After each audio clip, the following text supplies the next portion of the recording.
Welcome, everyone, to the show Lions Do Not Bow. My name is Nathaniel Pawlowski. I'm a law student. I'm the son of Pastor Artur Pawlowski, and I'll be hosting this show along with my father, Artur Pawlowski. And this is a show where we'll be discussing the Bible, politics, history, culture, current events, trends, ideas, and many other things.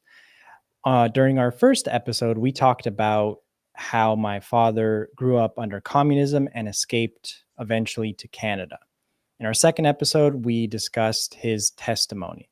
And today we'll be discussing what he does currently and the last 25 years of his life, of my life, and what that has looked like. His ministry, the church, mission work, and the incredible things that God has done and that we've witnessed. We are witnesses, and I'll be questioning my dad about things he's seen and done, different miracles and extraordinary things that can only be explained by a supernatural God. So, without further ado, we'll be talking about, to begin, we'll be talking about the last 25 years and what you've been doing. So I'll ask, what is it that you do currently, and how did you get into doing that? We discussed kind of your testimony, how you got into this, how God pulled you out of business, and of course the dramatic birth of me, and how that transformed your life, how God transformed your life, what that caused in you. And now I want to ask, we last time we talked about how you were feeling the call, the pull that God had over you, and that you wanted to get into ministry. You were still in business, then God forced you out and you started doing ministry full time. We talked about the pizza preaching, and let's leave off with that, how you started to do barbecuing and what you've been doing. So just walk through the beginning. Yeah, well, it's good to see you again, Nathaniel. Like I was telling you before we went live, in our palace, the 950 square feet palace, we don't have air conditioning, and in Calgary is extremely hot right now. But when you look at what happened to us, you have two choices, Nathaniel. You can be bitter, you can be upset, you can whine and complain. Poor me, I grew up in hell and my life was tough, and right now it's tough as well. Or what I have chosen, you can look at what was happening to you, what is happening to you as a training ground. When I was training myself, at the age of 7, I was studying martial arts. Then I became a professional boxer, and I made it to the national. I remember my teacher was extremely tough with us. He was a loving man. He was a great man, but he was very, very tough. I'm very grateful to that man that he took us through the ringer, because that's what made Artur Pawlowski, the character, the willingness to go through the hardship. I remember when we were trained, we would jump into a freezing cold mountain river without you know, um, any life jackets or protective gear. We were going rafting with our own body, bouncing off rocks in kind of a rocky mountain river. And no one was thinking twice about it. It was crazy. It was tough, but that's what made us strong, to be able to persevere through this craziness. So we escaped to Greece, from Greece to Canada, and at the beginning was extremely difficult. But we put our hands to plow, and we started to plow with your mom, with my wife, and we made it. We made it again with nothing. Because you got to remember, I went through a season of depression. I was drinking heavily from 95 to 97. It was not a very good time frame for my life. I was ready to quit, to give up, but then your mom came and pulled me up again, and we started to plow and started businesses. Then you were born, and we talked about this last week. And life was really going in the right direction. I was part time working with the homeless people, a little bit here, a little bit there. As you were mentioning, we became known as the pizza preachers, but my heart was still in business. I don't know, I can't explain it to you, but I would walk on the streets and I would stop with your mom or with somebody else that I was at the moment with clients, and I would say, stop. And I would just turn around. It's like, I smell money. I can't explain it to you. I know there's money here. I just give me a second. Let me just look around. And then there would be an empty lot, or there would be a building, apartment. And I would say, there is money to be made, a lots of money. So I was buying properties. My wife was laughing at your mom, because I literally could smell money. It's a weird thing. It's like some people walk and say like, oh, I can smell barbecue. Well, I could smell money, and I would look at something and I would say, there is money to be made here. I remember in 1995 when I came, I looked outside of Calgary, and it's the area is called Springbank. We used to build lots of houses over there. I've done lots of work in that area. Well, it's a very prominent multi-million dollar houses. And I remember talking to my friends at that time, and I said, let's put together a kind of a joint venture, and let's chip in, everyone allocate an amount of money, and let's buy hundreds of acres of land a little bit outside of Calgary, because I'm telling you, I have this sixth sense that there is going to be a huge amount of money. There's going to be a development over there. I could see it. I could see it. Why am I telling you all of that stuff? Well, because the hardest thing in my life was to let you go. When I lifted my hands to God and said, God, not my will, but thy will, whatever you choose, either you take my son away or you're going to give it him back and you'll heal it. I'm giving you my word, I'll serve you for the rest of my life. But the second toughest thing for me in my life was to let go what I believed was the gift from God. Literally, I was a businessman in my DNA, in my bloodstream was business. I knew how to do it, I knew how to organize it, I knew where to invest money. I made millions of dollars for my partners. We were buying houses and properties, and I was golfing all the time. I don't even know if I would be capable of golfing right now. I think I would be afraid. I would ask everyone to just kind of stay far, far, far away until I would get a hold of that stick golfing golfing thing. Um, but God had a purpose. He had a plan. So as I was moving forward to another project, another property, and buying here and selling there, and trying to, you know, get my empire built, if you will, God was knocking constantly at my heart. And in 2005, like I said last week, the same voice that said to me what I would do to save my son, that spoke to me in the hospital when you were dying, spoke to me again. And he said, pack your stuff from the office. I had fancy offices. You remember I said that last week, in Bankers Hall, and said, go out of Egypt. Do not look back at Egypt and go with nothing. And that was the main thing. Leave everything behind. And I think that this was the hardest thing for a man like me to do, to just let it go. And I remember during that time, my name was on the titles and properties and houses, and so I had the power. I had lawyers always, and I had the power to really make it very difficult for my partners. So I threatened them. I said, listen, if you don't give me my share, I will ruin you. I'm not going to sign off. I will not remove my name from the title, and you will not be able to sell it, and you will go under. And God rebuked me. He spoke to me, and at that time, I fully could not understand what he was doing. But he said, what did I tell you? I told you to let it go, leave it behind, give it to them. And I couldn't. My heart was yelling and screaming, what?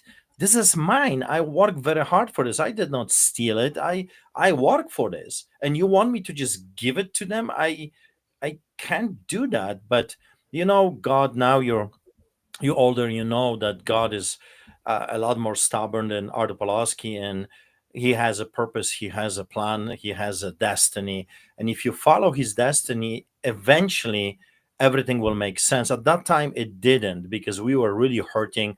I let it go of the business. I walked out of the office, never went back. I remember calling my lawyers at that time and I said, I want you to release the documents to all my partners. I'm not going to sue them. I'm not going to fight. Remove me from the land titles. And the lawyer said, should I be concerned? I think you're crazy. I think you're losing your mind. This is, I bet he has never seen something like this before, that someone would just let go of such amounts of money. But it was because a it was a sure case. yeah, it was like I was on the title. There was no brainer here. Those people would not be able to do anything. I control the land. But you see, God was doing something with me. And for the people watching this, you have to understand why. Now I know why. Because God, So God allowed an injustice to be done to you, and when you tried to actually push back against that, God told you, "No, let this injustice be done to you." yes, yes. And which, of course, it didn't make any sense, because God is God of justice. And it's like a little bit like Joseph. Joseph was sold into slavery by his brothers, and now he would file a claim against his family to sue them for what they have done. Um, And there's many cases. There's Job, there's the apostles wrongfully imprisoned. The apostle Paul was a Roman citizen, and it was illegal for a Roman to be treated the way that he was, but he just asserted that, and he didn't take legal action, which he could have. Under Roman law, he could have actually taken legal action, but he didn't. yeah, I think it's time for everything. Solomon is writing, there is time for this, there's time for that.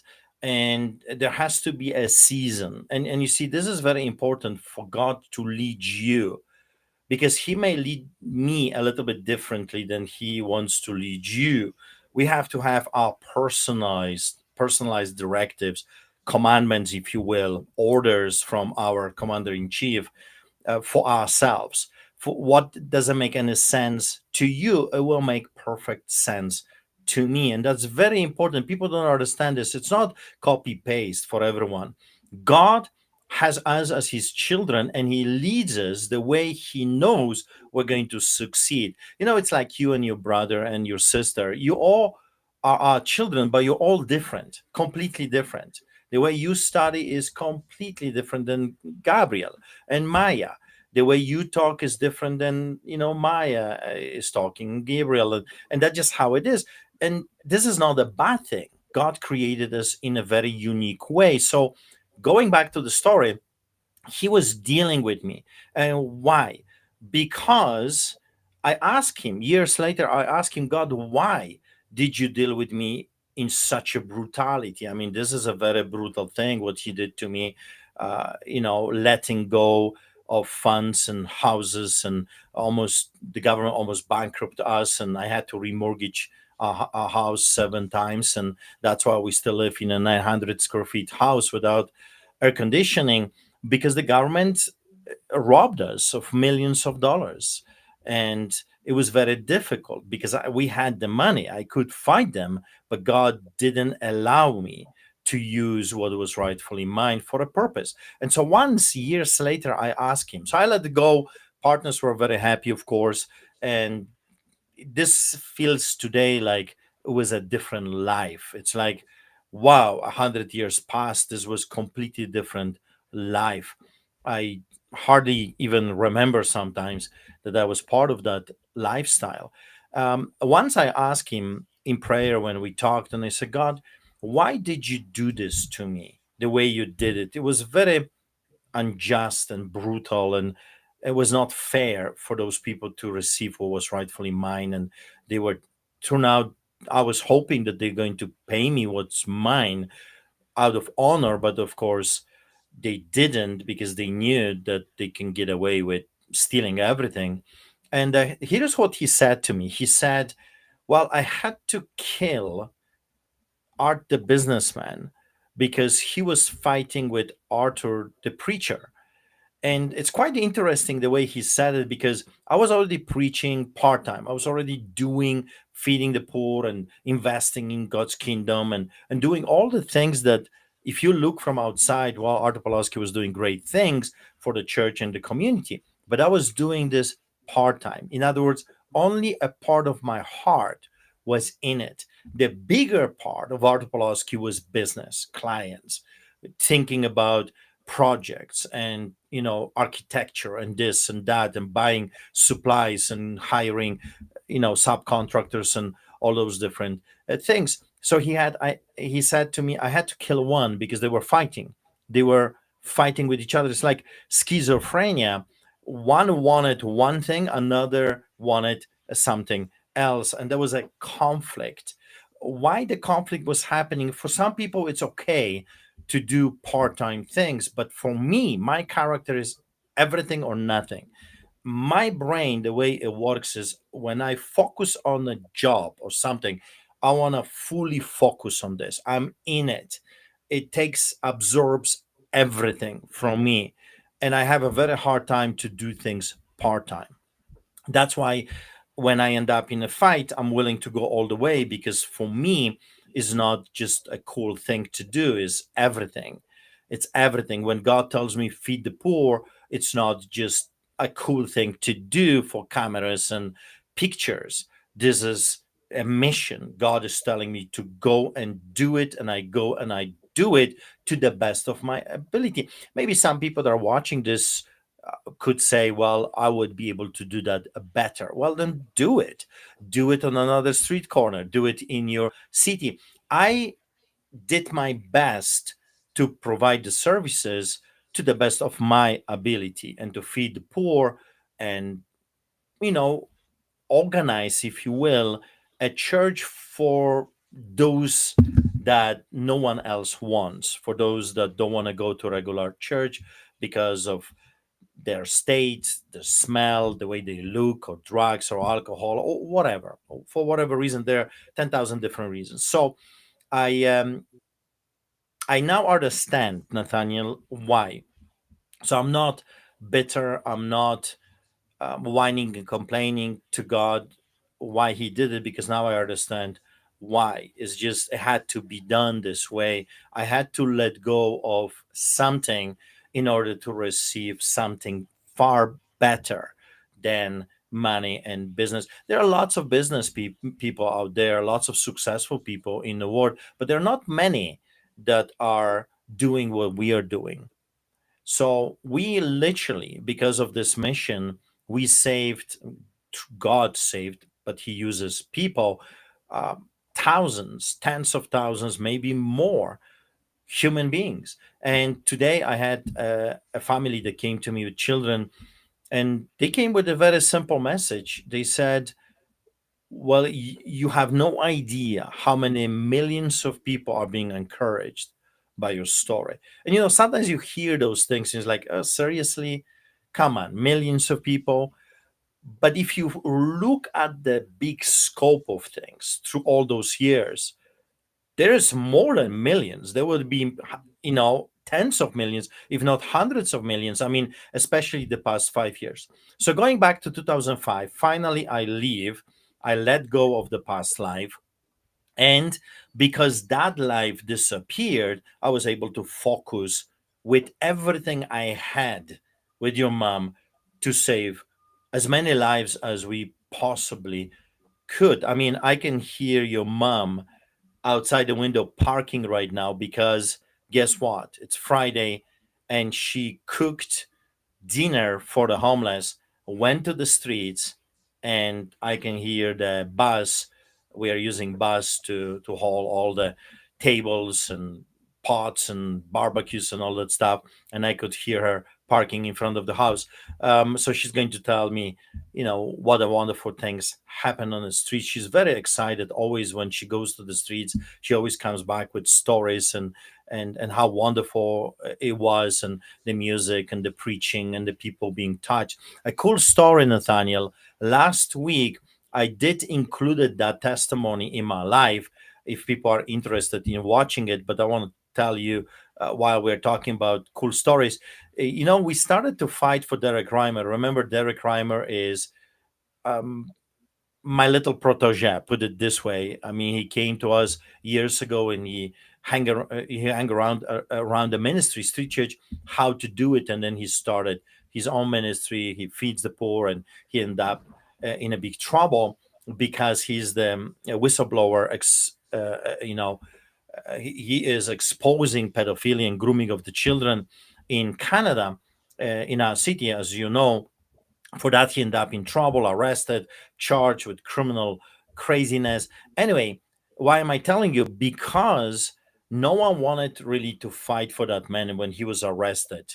And he was arrested for nonsense, for nothing. The government is so terrified of the whistleblowers, of anyone that dares to oppose their pedophilia, that So they locked him up, to clarify and actually explain the story, he's a pastor and he went to a library to speak to a manager very calmly, very quietly. He recorded it, put it on Facebook, and he just told the manager of this library that what they're doing is wrong and that eventually these people will be held accountable for having explicit material or men dressed up as women, drag queens, reading to underage children, ages 0 to 8 years old, and the events being taxpayer funded. So this pastor just went and, again, he put it on Facebook.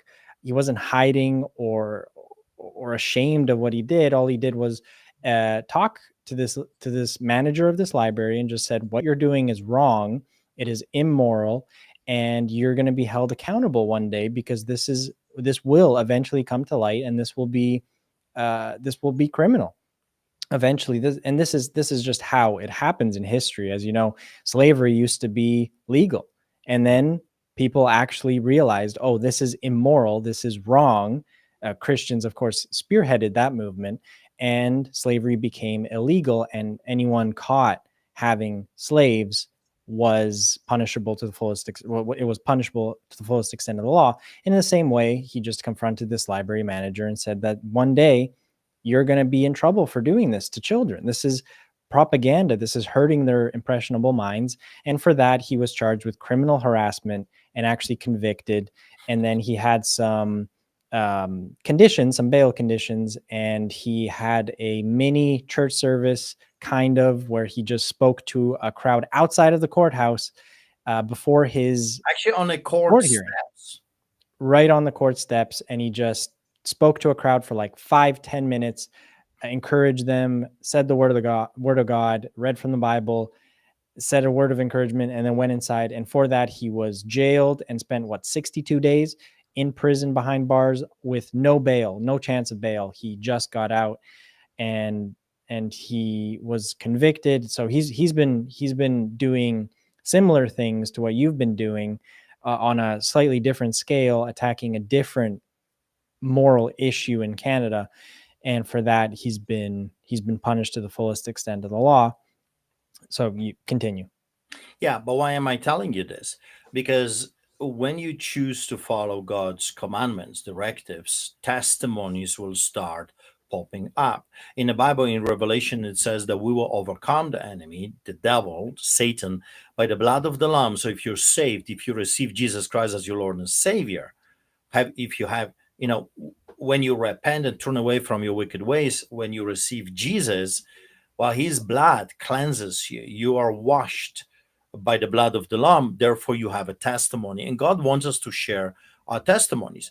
But because there was no one really that wanted to stand for this man except our little group of people, we've decided to defend this man. So again, to clarify, he was in prison, a pastor. He's a pastor in the city of Calgary of 1.4 million people, in a country of 35 million people that's predominantly Christian, allegedly, and he is in prison, and the only people coming out to support him is a handful of people, mostly from your church, where there's over 300 churches in the city of Calgary, 500. where 500 churches now. Well, that number has gone up since I was last there.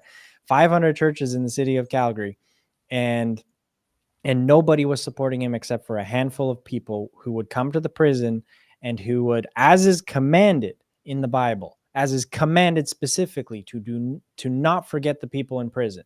And how much more so when the Bible says that when one member of the body of Christ hurts, the entire body hurts. So how much more you should be going to prison when a clergyman, a fellow brother in Christ, is in prison unjustly, and the only people to go support him was people from your church, mostly a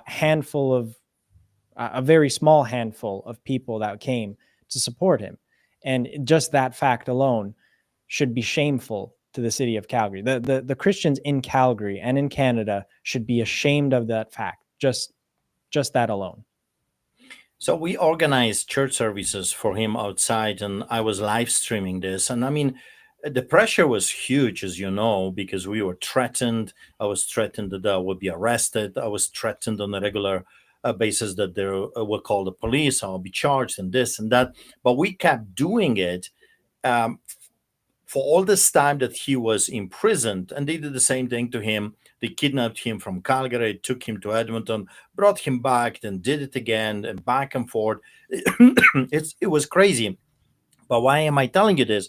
Because last Sunday at Street Church, there is this guy that comes to me and he says, Arthur, I just want to say something to you. And he looked at me and says, thank you. I'm thinking, for what? He says, I was in prison on the other side of the barbed wire, and I was struggling with whatever was happening to me, and I questioned if God is there for me, if he even cares. So he had his little moment of doubts. He had, a little moment of losing hope and faith. And he cried out to God and then looked through the window and he saw us over there. He says, I watched you guys for 3 weeks. And I just want to tell you, he was released and he wanted just to come and say thank you, because he said, we've changed the atmosphere in prison. There's a lots of people in prison that they were cheering us, dancing to the music and waving. And we literally changed the entire atmosphere in prison by just coming and doing our best to bring that sliver of hope into those people's minds and hearts. So going back to 2005, we started working very hard. I mean, now all the distractions were removed. I had no business. I walked out of all of that. I organized the soup kitchen.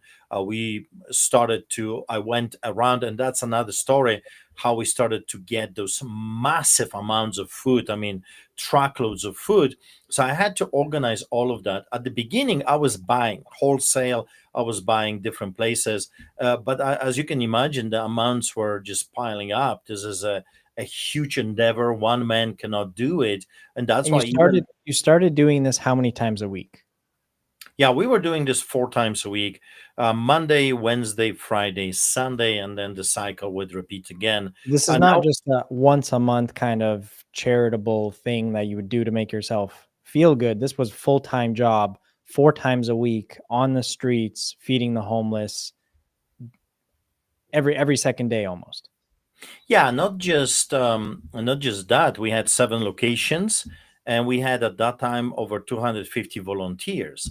So this is, it was a huge thing. We had halfway housing, and we took those people off the streets, and we looked for work, and just feeding them and telling them Jesus loves you is just a part of the work. I mean, this whole homeless business that the government has, it's very complicated. You've got This reminds 50%. me this reminds me of like the Christian machine that William Booth, the founder of Salvation Army, turned the Salvation Army. He founded it in doing this Christian machine that was designed to go and actually outreach. Did you have any inspiration from what he did in England? And when you were 100%. deciding how to do this? There were a number of people that inspired me, and I believe that they had such a profound impact on me and your mom that, Now the organization now is not the same as when it was founded. no. Now they, have a Santa Claus with a bell, whereas back then they had to wear helmets because they were clubbed to death, cracked heads skulls were cracked open because they were preaching the gospel, and the police of England said this is illegal. You're not allowed to do this. So that's why they had those red hats, and that's why that's their symbol, because their skulls were getting cracked open. And of course, that's just a side point, but it's interesting how these organizations often start very well. They start very, very rooted in the gospel, and then money comes in, and then they astray. Yeah, drop-in center. I don't know if you remember. I said that number of times. Started by three churches chipping together. Three churches came and they said we need to help the poor. The drop-in center is a place in Calgary that is a homeless shelter, and kind of like a halfway housing, soup kitchen, almost apartment like style to get people off the streets. Yeah, the most corrupted shelter in the world, in my opinion. I mean, that shelter was confiscating people's belongings. In that shelter, women were raped repeatedly by the staff and others. In that shelter, there was And a this is in-person testimony that people who have gone out of the shelter have actually told you. hundreds of them, hundreds. I got recordings of hundreds of testimonies of people. I remember that you were starting to gather evidence, Yeah. and that didn't help you very much because that attracted attention from the bureaucrats and the lawyers of that organization. Yeah, they took me to court. I started to gather evidence because I was afraid that by me exposing the corruption, they're going to try to sue me for defamation or just lying. So I needed the backing. I needed, testimonies of those people just in case if they would, take me to court for making stuff up. But eventually they took me to court and they wanted to throw me in prison for something else. They just wanted me to stop preaching and feeding the poor outside of their facility. I find this fascinating because there were three organizations that took me to court. It was the city of Calgary under, are you ready?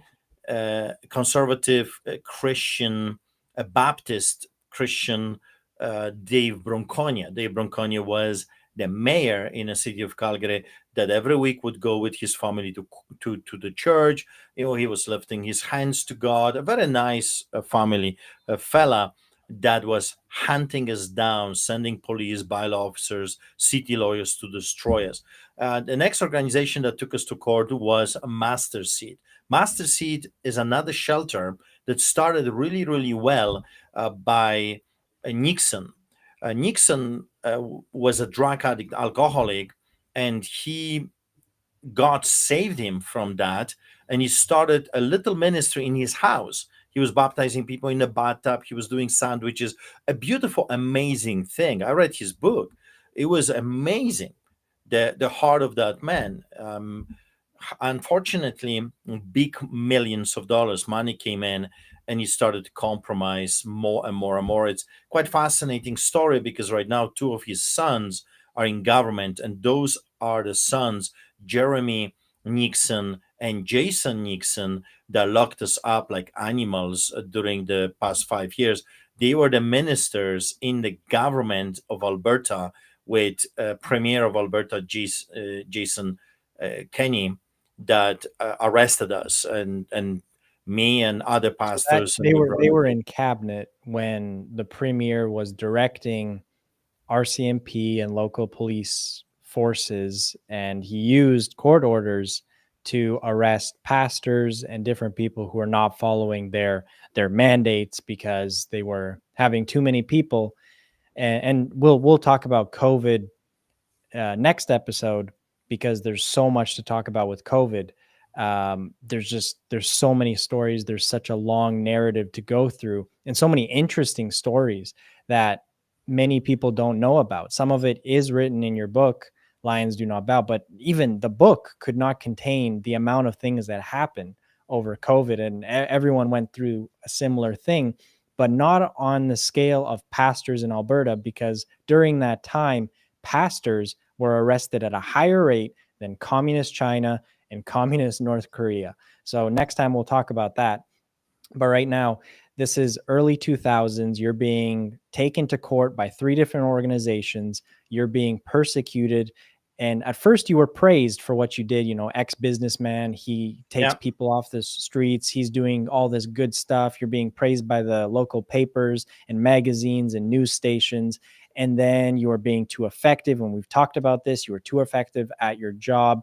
And then you got the attention of government and bureaucrats and lawyers, obviously hired by individuals. The lawyers themselves were not persecuting you until the government crown prosecutors got involved. So And the take us city from that lawyers, point. and the city lawyers, not just crown prosecutors, also the city of Calgary. So the bureaucratic machinery of Dave Branconi at that time unleashed their city lawyers to hunt me down. So So you had all of you had that, you had the municipal government, the provincial government at one point, and the federal government with the crown attorney general. prosecutors going after you for feeding the homeless.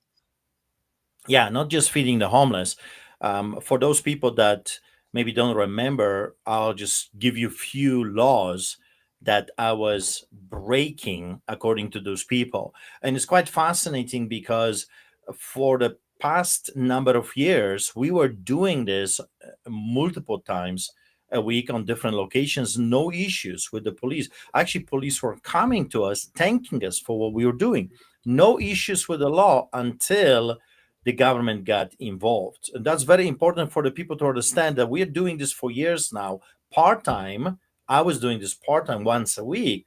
However, no issues for years until we became really, really effective.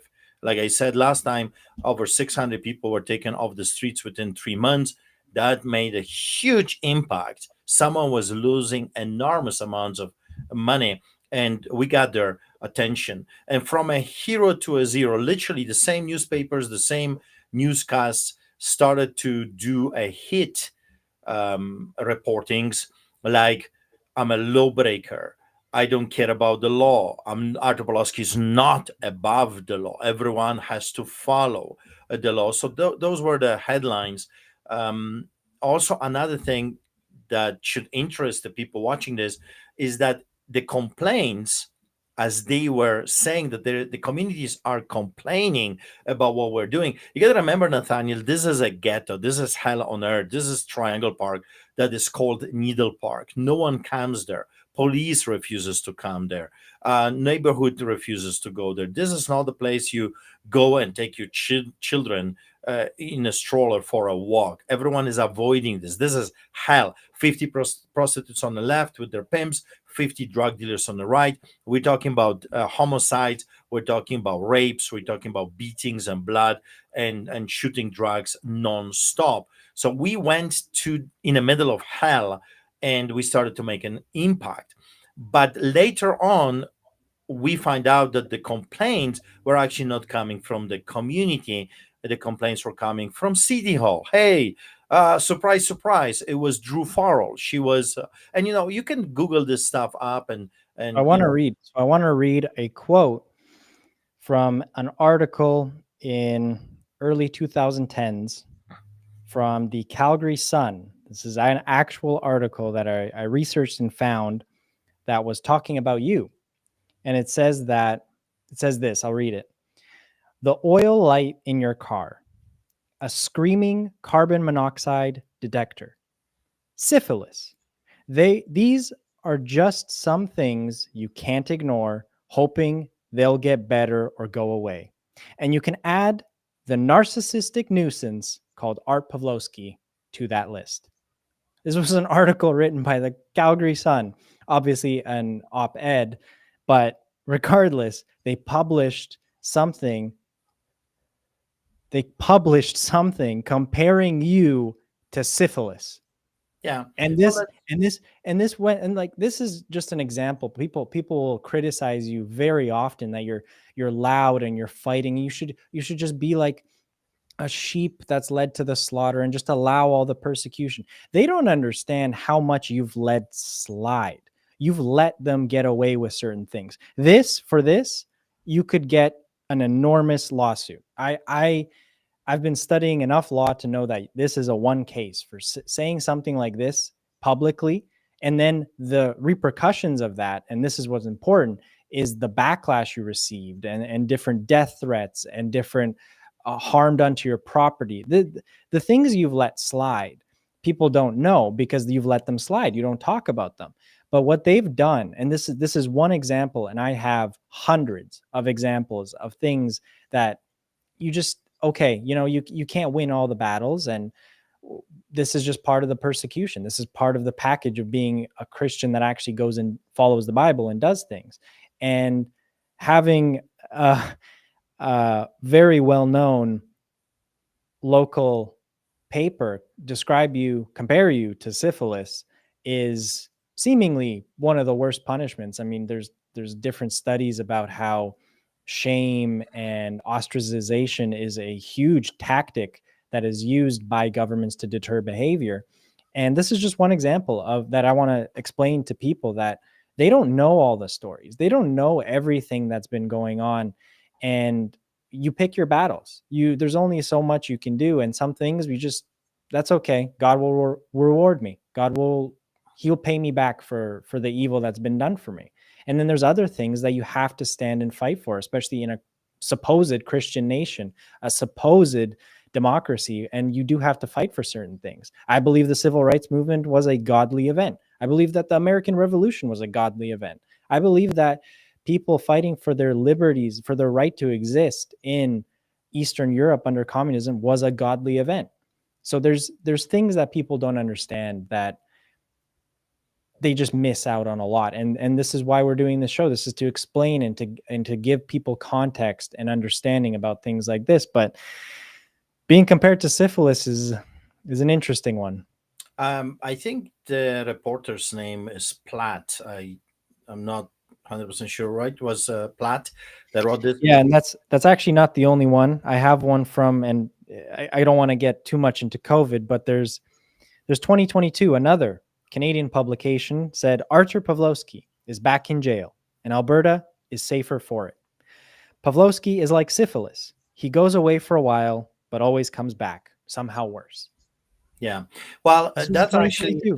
that's actually very nice in comparison to some hit pieces that they did. I mean, they compared me to a terrorist that I was terrorizing the neighborhood for refusing to shut the doors, Grandma hurting killer. people. They compared me to a grandpa and grandma killer that they said that the whole neighborhoods are going to die because of me. So, I mean, it comes part with the job, if you will. You have to develop a thick skin, and that's why those things don't move me. I mean, I don't care. It's like God healed me from this. You know when He explained it to me that I should not care what Satan thinks of me or his minions or his tools, right? Those people are the tools in the hands of wicked. So why should I care about what they say about me? The only thing I should care about is what God thinks of me, what He tells me to do, and how He views me. And He calls me His son. I'm a The son of the only living God. the only time you should worry about what the enemy is thinking, I think C.S. Lewis writes that when I die, I hope that hell rejoices that I'm out of the fight. Yeah. That's the only thing you should even worry about the enemy for. But Oh, I derailed you a little bit. There's 3 organizations slash governments that are persecuting you. This is early 2000s. You're feeding the homeless. You're being super effective. You're actually doing amazing work, and they take you to court. Go from there.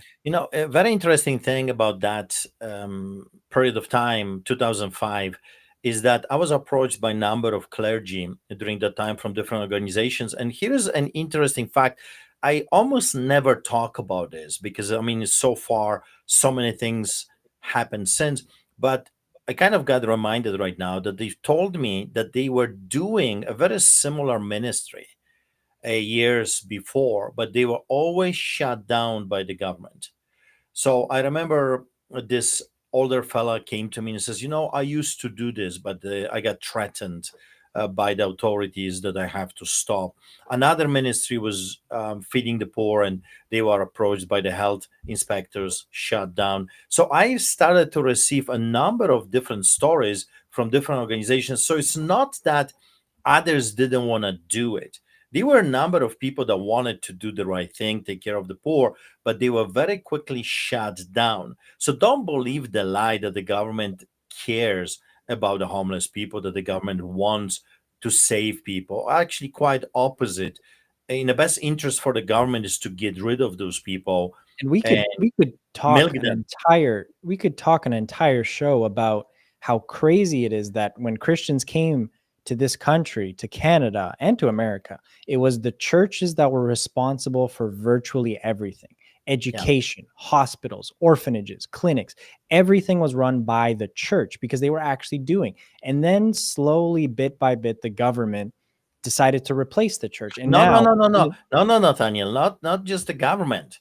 The churches got lazy. The church goers started to enjoy life, and when the government says, "Well, we can take over the healthcare system, we can take over the educational system, we can take over, this university or that university," because the universities were built by Christians, hospitals were built Harvard, by Harvard Christians, was Harvard right? was founded on So Christian Harvard Law.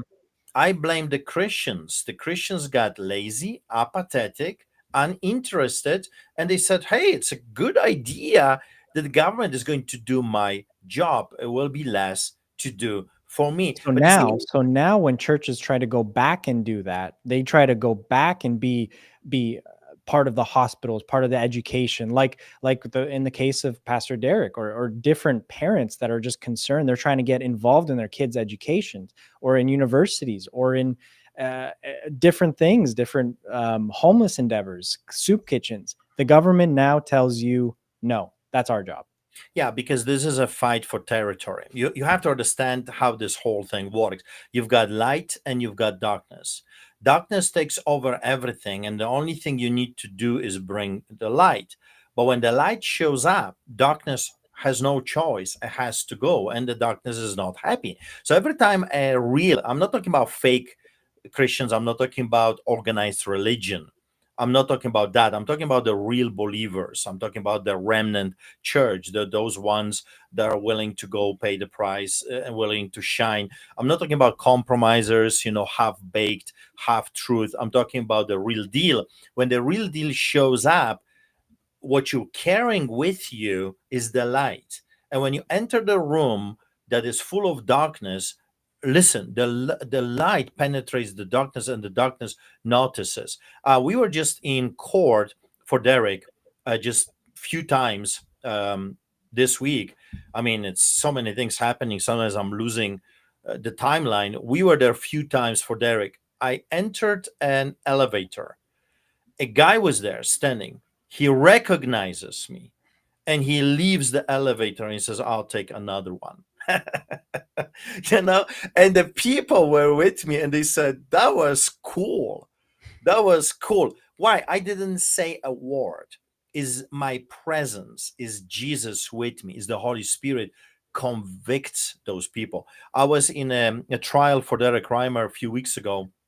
The crown prosecutor, Delarovich, that snake from a special crown prosecutors unit with Stephen Johnston, the liar, the manipulator that wanted me in prison, the one responsible for hunting down, prosecuting, and persecuting the freedom people, political dissidents, and Christians, including Derek Reimer.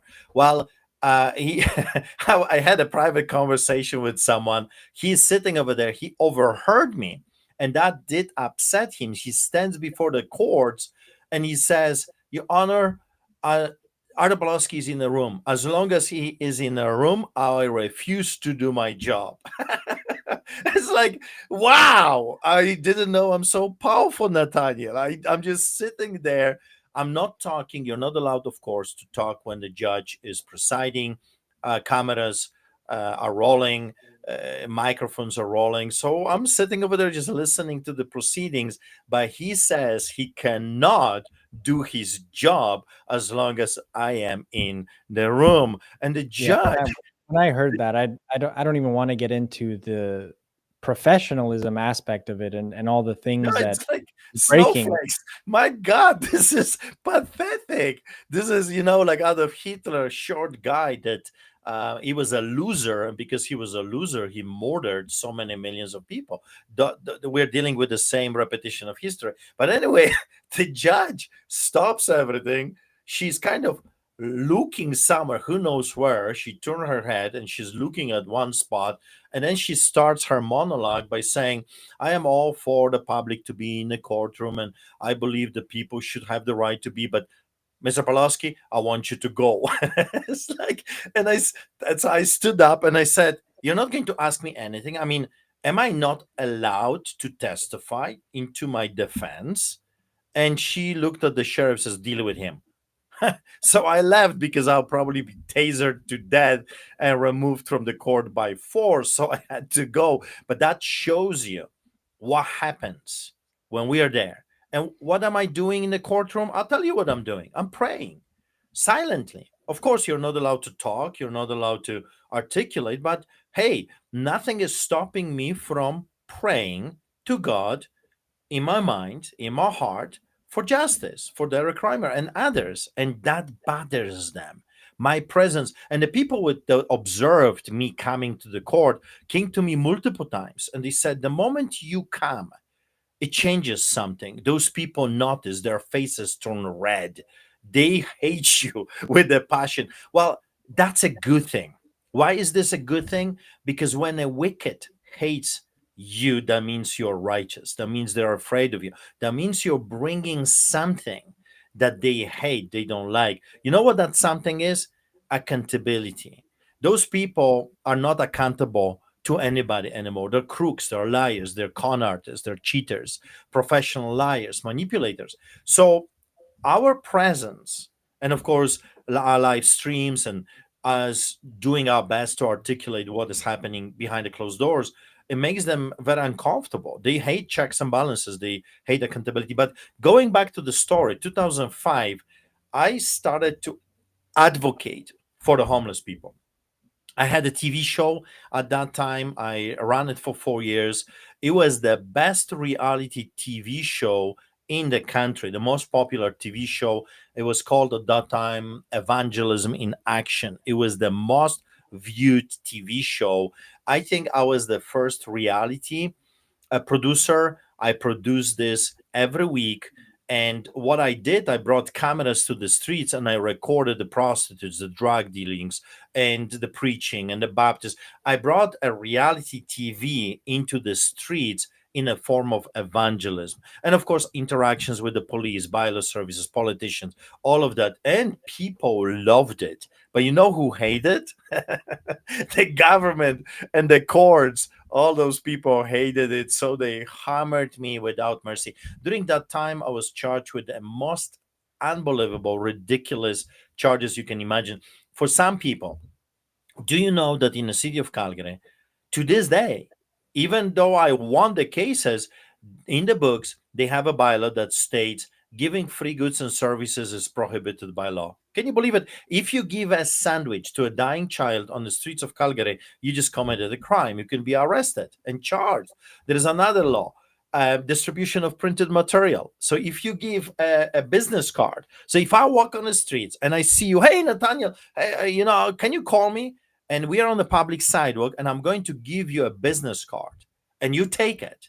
I just committed a crime.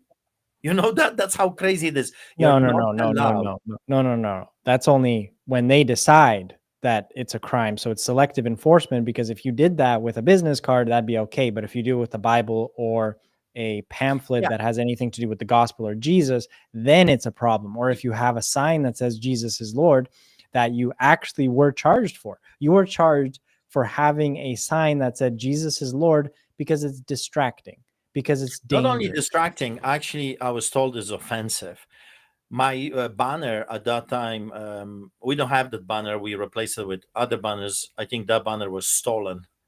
I wouldn't be surprised if the bylaw took it. We got raided by the police and the bylaw services. Our Bibles were stolen. Gospel tracts were stolen by the police and the bylaw services. Our different banners were stolen, never returned to us. I was told that distribution of printed material is prohibited by law. And you're right. Most people, I say 99.999% of the people, would never be bothered by the bylaw services or any law enforcement agencies because they don't care. I mean, this is ridiculous. Of course, people are exchanging information, they're exchanging business cards, but the law is there.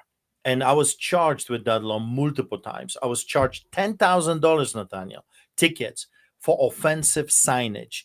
And in a sign, it said, Jesus loves you. $10,000 multiple times.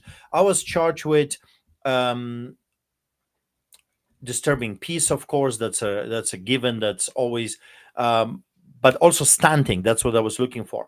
I was criminally charged for stunting. I didn't even know what the word meant, like what it means. So lawyers, of course, I had lawyers all the time. During that time, I was arrested multiple times. As we talked last week, I was arrested for publicly reading Bible to six parishioners. I was charged with 7 criminal charges. I faced a year of imprisonment, including he charged me with resisting arrest, cursing him, spitting at him, all kinds of stuff. Thank God your uncle David was recording everything on the camera, because I would be probably still in prison. Those are they are not they have no honor. They are liars, they're con artists. The police And for officers have which all of those charges you were vindicated for. Of course, you got no compensation for that. no I zero. think if we lived in a system like the United States, you'd be a multimillionaire right now because of all the unlawful arrest lawsuits Yeah. that you could file. Yeah, no, no, it's lawlessness. Canada has fallen a long time And ago. on that point, Marcus Cicero, Rome's greatest lawyer, politician, arguably, he writes that the closer the collapse of an empire, the crazier its laws are. And I think giving free goods and services, offensive signage, stunting, disturbing peace, harassment, they're pretty crazy laws. And of course, as we saw in COVID that we'll talk about next time, holding your church service open. These are Yeah. crazy laws, and it's an indication that the empire or the nation is in collapse. It's in decay. It's collapsing. And that is a dangerous place to be in. Yeah, I think Cicero also, if I remember correctly, said more laws, less justice, because what happens in a fallen society is those are the tyrants. I call them the wannabe pharaohs. They create, law after law after law to barricade themselves or to protect them, to build a wall around themselves to a point that an ordinary person is unable to do anything. I mean, And literally. and you coined a phrase. I think we coined it together possibly when we were talking to an officer. It's death by 1,000 bylaws. That's It's right. one little law at a time, one little municipal injunction, one little municipal law at a time, and it's crippling. And here's an interesting thing. Again, another Suffocates, fascinating, Nathaniel. This suffocates society. and this is another fascinating topic that we can discuss, and that is Romans 13. I mean, there's many sermons on this, but part of it is that obeying the law is a mandate to Christians. You must obey the law of the land unless it goes against God's law, unless it goes against God's mandates. And the problem with all these laws that they have created is they've created a system that doesn't allow you to behave as a Christian anymore. You cannot go on the streets and do the Great Commission. You cannot go and actually obey the law, the words of Jesus, the commandments of Jesus, to go visit the prisoners, to not neglect them, to go take care of the widows and the orphans, to feed the people, and to do all the things that Jesus commanded us. All these laws are restricting Christians to do this. So when Christians, ignorant Christians, I can't even get mad at them because they're so ignorant in what they're talking about, tell you just obey the law of the land. You can't. As if you read Acts chapter 4 and 5, they had strict orders from God to go and do something, and the law of the land was telling them otherwise. And now we have the same thing in our nations, in America, and especially in Canada, where you cannot do your job as a Christian because of all these little laws that they charge you with. And there are many preachers in America, you've met some of them, that have been arrested and have had to go to court. One man went to the Supreme Court. It was Reuben Israel, I believe. He went to the Supreme Court for one of his preaching outdoors, and he was arrested for it and charged. Yeah, These laws are restricting Christians. Cool story with Robin Israel. It was the same victory in a Supreme Court of Canada that was used for Trump. He was very Supreme Court of the happy. United States.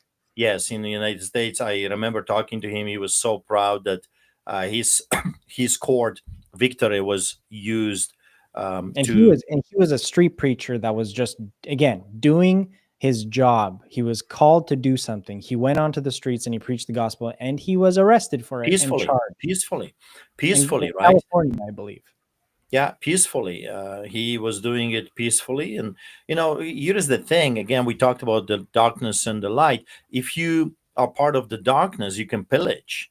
And it's okay. In California, where he was arrested multiple times, you can go into the stores, steal up to $1,000 worth of groceries or goods, walk out, and no one is allowed to touch you. You got BLM pillaging and destroying and uh, doing horrible, the most horrible things you can imagine, and that's perfectly okay, protected by the authorities. But when you get a preacher telling people, "Hey, this is wrong," well, suddenly that's a hate crime. Suddenly that's punishable to the fullest of the law. We should go after those people. You've got Derek Reimer, a whistleblower that says, "Listen, because you were talking about what is happening during those activities." But we learned, here is an interesting thing. We've learned from the enemy, from the crown prosecutor, that they're not just doing all of that you described to little children. They also play a dress up. So you've got an adult male with a beard dressed as a woman playing a dress up with toddlers and little children. They're sick into their heads, they're perverts, and they're being rewarded by the government and protected by the law enforcement agencies to continue to do this perversion. And the Christians that dare to oppose that end up in prison. But going back to the story, we have also laws, which is one of the most bizarre laws. And I remember this one very well because the judge was asking multiple questions about this law, placing material on the ground. And the judge says, like, I was charged with this, placing material on the ground. Well, what that means? I mean, so the judge is asking them. So when you're walking on a sidewalk, you are placing your shoes, right? You're walking with your shoes. You're placing material. Your shoes are material on the ground. So that means everyone that walks on a public property, public sidewalk could be charged with it. Well, technically, yes, because you're placing material on the ground without a permit.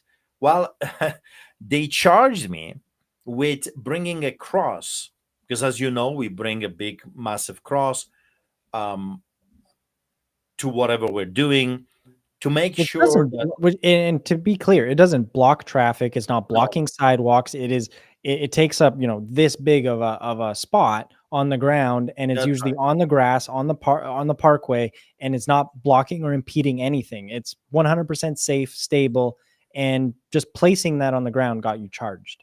Yes, yes, multiple times.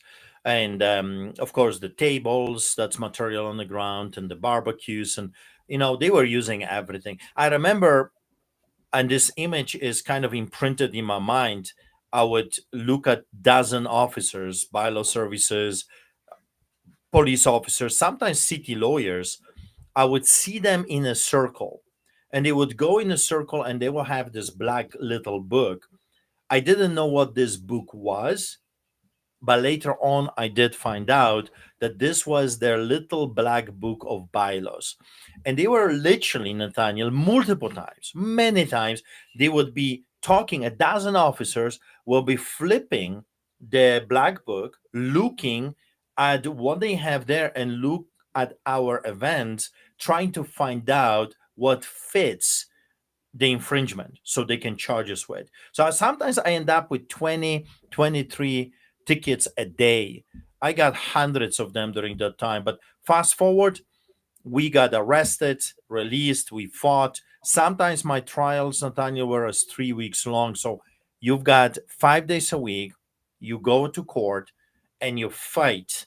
So, and your crime is feeding the poor. I remember this one judge, I think it was Judge Brown, if I remember correctly, an older man, he asked me to tell me my story. He really was curious why I do what I do. So I thought he just wants me to, kind of summarize why I feed the poor. But he really wanted, it's just like we're doing those Lions Do Not Bow first episodes for the people to understand why, right? The big question, why? Why we go? Why we bother? Why we are fixed on obeying the word of God and keep risking our lives and going to the streets and getting arrested, getting tickets and imprisonment. So he was curious because I was all over the news at that time. He was really curious, and he says, Mr. Pawlowski, I would like you to tell me your story, why you do what you do. And I said, Your Honor, um, I don't want to bore the court. This is a very complicated and a long story. It will take a long time for me to tell you why. And he just kind of did this and was like, we got time. I really would like to know. So, Nathaniel, I talked the whole day. And then we ended the first court proceedings. And then the next morning, I started, and the judge like, continue. And he's like, you want me to continue my life story? Yes. I spoke the entire second day of my testimony, how I got, just like we're doing this, Poland, communism, Greece, Canada, why I do what I do. And of course, your story. And it's fascinating, Nathaniel, because your story of your healing end up in all over the news because the reporters were there and they were more than happy to say that the judge wanted me to tell my story and they included your miracle in the reportings. It was quite fascinating. Anyway, I talked 3 days to the judge, and every single time I would say, Your Honor, I don't want to board the court with my story. And always he said, I want to know. Please continue. I want to hear the story. So I was done. Of course, I was vindicated. I won the case, but some of my cases were going on for weeks. It's like if you murder someone, usually it's a lot faster than if you feed the poor in this country right now. So in and out of courts. At that time, Nathaniel, I didn't know if I'm a pastor or a lawyer.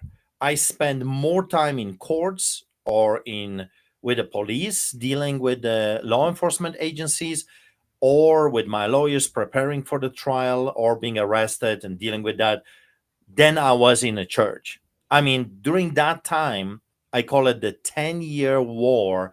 10 years I fought since 2005 to 2015, over 300 citations, multiple arrests, multiple crazy stuff going on. Of course, hit pieces by the mainstream. I lost my charitable tax status in 2008 during that time because they wanted to win. They couldn't win based on the merits because it was a very hard sell for them. I mean, the guy is not shooting people, he's not, raping people, he's not stealing, he's feeding the poor. How we destroy someone that few years just before would be viewed as a hero? How we kill that? How we destroy that? Well, we gotta vilify him. So that's what it was happening. Hit pieces all the time, vilifying, lawbreaker, troublemaker. He's doing this for his own glory. He loves the media attention. He's doing this for the media. He's doing this for money. I mean, at that time, I was accused of getting rich out of the misery of the poor. And of course, you grew up in the house, and we still live in the same place. And not only I didn't get rich during that time, I've lost my properties. I've lost the land, the houses, and the lifestyle that we had. It was very difficult financially, but that's what they were counting on. Taking the charitable tax status was to ensure that no one will support us financially. You can have the best army in the world, you can be the best fighter in the world, but if you don't have the supplies coming, it's over for you. I don't care how tough you are. If you stop eating, you will die. And that's exactly what they wanted to do. Thank God that God is bigger than all the donors and the Canadians combined together. And somehow He sustained us, and we were able to. And during that time, and I've mentioned this twice already in the previous episodes, but during that time in 2008, they decided to attack you from a different angle, a potentially more dangerous angle, and a real blow, which was to take your charitable tax status. And of course, donations virtually ceased because Yeah. people did not have an incentive to give anymore. And the reason they took it was because you were talking negatively about abortion, homosexuality, and divorce, all moral, biblical topics and issues that you discuss in a church. I mean, usually you talk about sins, of course, the things that the Bible declares as sin, and those are mentioned. Yeah. And you talking negatively about that, the government of Canada sent you a letter that you're no longer going to be receiving your tax benefits. And that's stopped donations at that time, and then put on all the court cases and the charges and the arrests. It was a tactical attempt to just bankrupt you. They Yeah. wanted you decimated financially because you can't fight without funds. You can't. And this goes back to any military campaign ever. You can talk about Julius Caesar. His decisive victory was to surround the town in Gaul so that they wouldn't have supplies, and that was the only Yeah. reason he won. He And he they were drowned them out. and they are doing the same thing today, Nathaniel. As you know, they are trying to destroy us financially. I mean, lawyers are very expensive. I wish that we did not have to use lawyers, even though you're starting to be one. I wish that we never ever had to hire counselors, but it is what it is. I mean, we have two choices: we can quit, or we can stand and fight and be in the arena, right? Be in the ring. As long as you are in the ring, there is hope that you can win by a miracle. Maybe your opponent is too powerful for you. I mean, Goliath, the giant, was a way more powerful than David, but God was with David, and that changed history. So, as long as you're standing, as long as you're willing to say, God, here I am, I'm willing to go. If you want to send me, but I need help. And that's why I constantly talk to people. And of course, for that, I'm criticized as well. Please help, chip in. One man cannot fight this, one family cannot survive this, one little church cannot survive this ongoing attack on our liberties.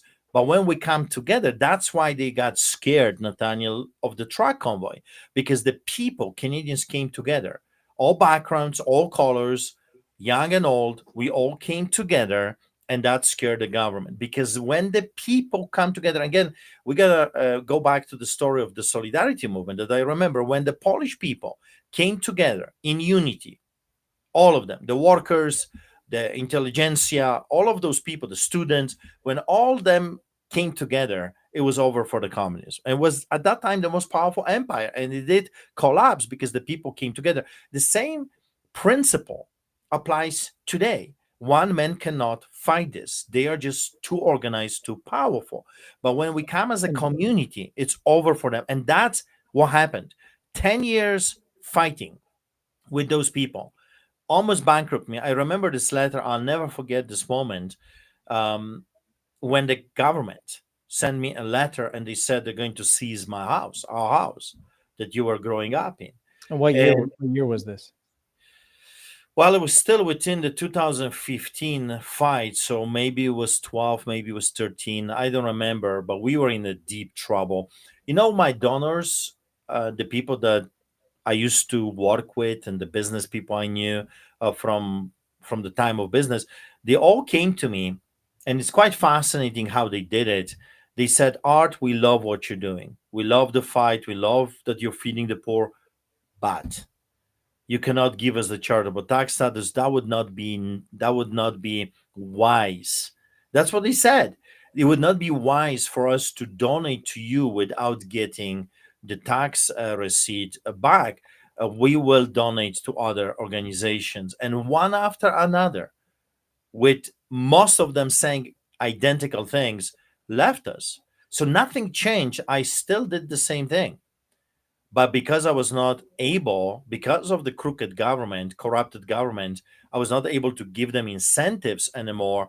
They all And left us. how crazy of a concept that is. If you went to Jesus and said, "I tithe, but 10% is pretty steep. You should give me a little bit something in return for that tithe. You should give me, a bonus at the end of the year for my tax status. Give me a little bit more because it's a lot. I need to get something back. That is an insane thing to say. And that is essentially what they were saying. What these business people, these Christians are saying is, if I don't get something out of giving, I'm not going to give. Nathaniel, I think they spin this a little bit differently. I'll tell you what they are saying. Well, people They, justify everything, they but in their own justify minds. this But that is beautifully. effectively that's what they're saying to Yeah. Jesus. So they justify this beautifully because they said we have to be wise like a serpent and gentle as the dove. And it would not be wise to give it to us without getting the incentives back. So, in their mind, if they give to another ministry, they're going to get more money so they can give more money. You see how they were spending this? They would give, the government would give them back so they can give even more. That's how they were spinning this whole story. And in their mind, it made perfect sense. So I am a businessman, I am multimillionaire, and we were supported by very wealthy people. I mean, I'm talking about people that have not a million, they got hundreds of millions of dollars, very wealthy. So they don't need the incentives. I mean, they are so wealthy that they will never be able to spend their money for the rest of their lives. But in their mind, they would not be good stewards, because a good steward gives and gets more so he can give more. By giving to us, they were losing in their mind. They were losing money. Therefore, this had to stop, because in their mind, that was not a wise thing to do. That Jesus would not be happy if they were wasting their money in Even such though the ways. Bible clearly teaches to give and not expect anything in return. Yeah, but who reads the Bible these days, Nathaniel? I mean, people in the West, they read selectively. They pick and choose what suits their agenda or their live view, or their when they look outside, what fits their narration of the words or understanding of the biblical truths. People selectively choose what works for them and remove the ones that are not, you know, bothering them in or. So here are two things that I want to point out about a person like you. One is that you are like, I call you a barometer. People like you are a barometer to the state of the nation, to freedoms. If a person like you that is louder, more outspoken, more in your face, really, really there actually doing things like the tip of the spear, you're the first one to feel the brunt of any kind of retaliation from a government. And if a person like you is having their rights and freedoms infringed, then naturally that'll follow down. The rest of the spear will be affected. You're just the first person to feel that brunt. And we saw that. And we will talk about that next time with COVID, that there were other pastors, good, very polite, nice Canadian, strictly gospel, no politics kind of pastors, those denominations, those people were also arrested because corruption, because communism, because fascism does not discriminate. It's going to affect everyone. It's like that saying, first they came for the Jews, then they came for the socialists, then they came for the workers, and then they came for me, and there was no one left to defend me. And you're that person. You're a barometer, and you're telling people that if they came for me, a pastor who's just who wanted to be left alone, feeding the homeless, just doing what God called me to do, and if you're being targeted, if you're being told that you cannot do this, and you're being dragged to court, and not in the way that Jesus talks about it, where you're going to be dragged to court, and before you get dragged to court, you should settle your differences with your brother, because it wasn't Christians. It is the government itself dragging you to court in an unjust way, where you're supposed to be protected by the Bill of Rights, by the Charter of Rights, by the Constitution of the land, and you were not. Instead, you were dragged before the courts. And so what if you were vindicated, because they did their damage in depleting your funds, your energy, your time, and think about how many people could have been saved if you had just been focusing on doing what you were supposed to do and just feeding the homeless, taking people off the streets, healing people, doing miracles for God. And they stole from that. The government stole the time and the energy and the money and the funds, and you were not able to do as much as you could have done. And I believe they'll be judged for that, but that's not the point. My point is, you are an indication to the entire nation where the nation is headed. And we are headed for a collapse where nobody's rights. And COVID was the most beautiful way of illustrating that in one day, in the snap of a finger, everything can change because you actually have no rights.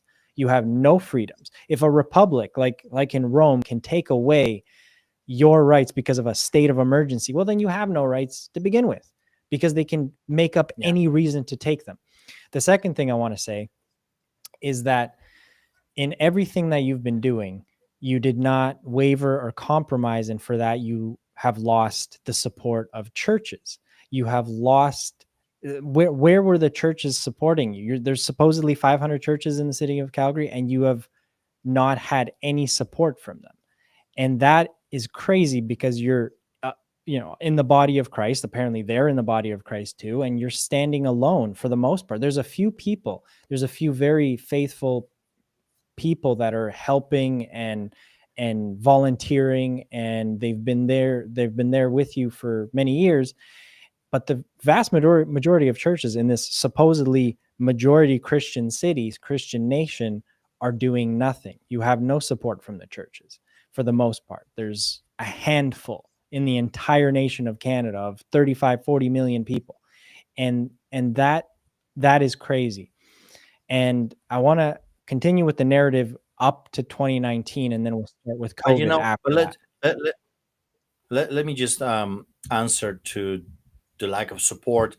At the very beginning, I remember when I was all over the news and I was still, viewed as a hero because of the good publicity at that time, beginning of 2005, 6, 7, and 8.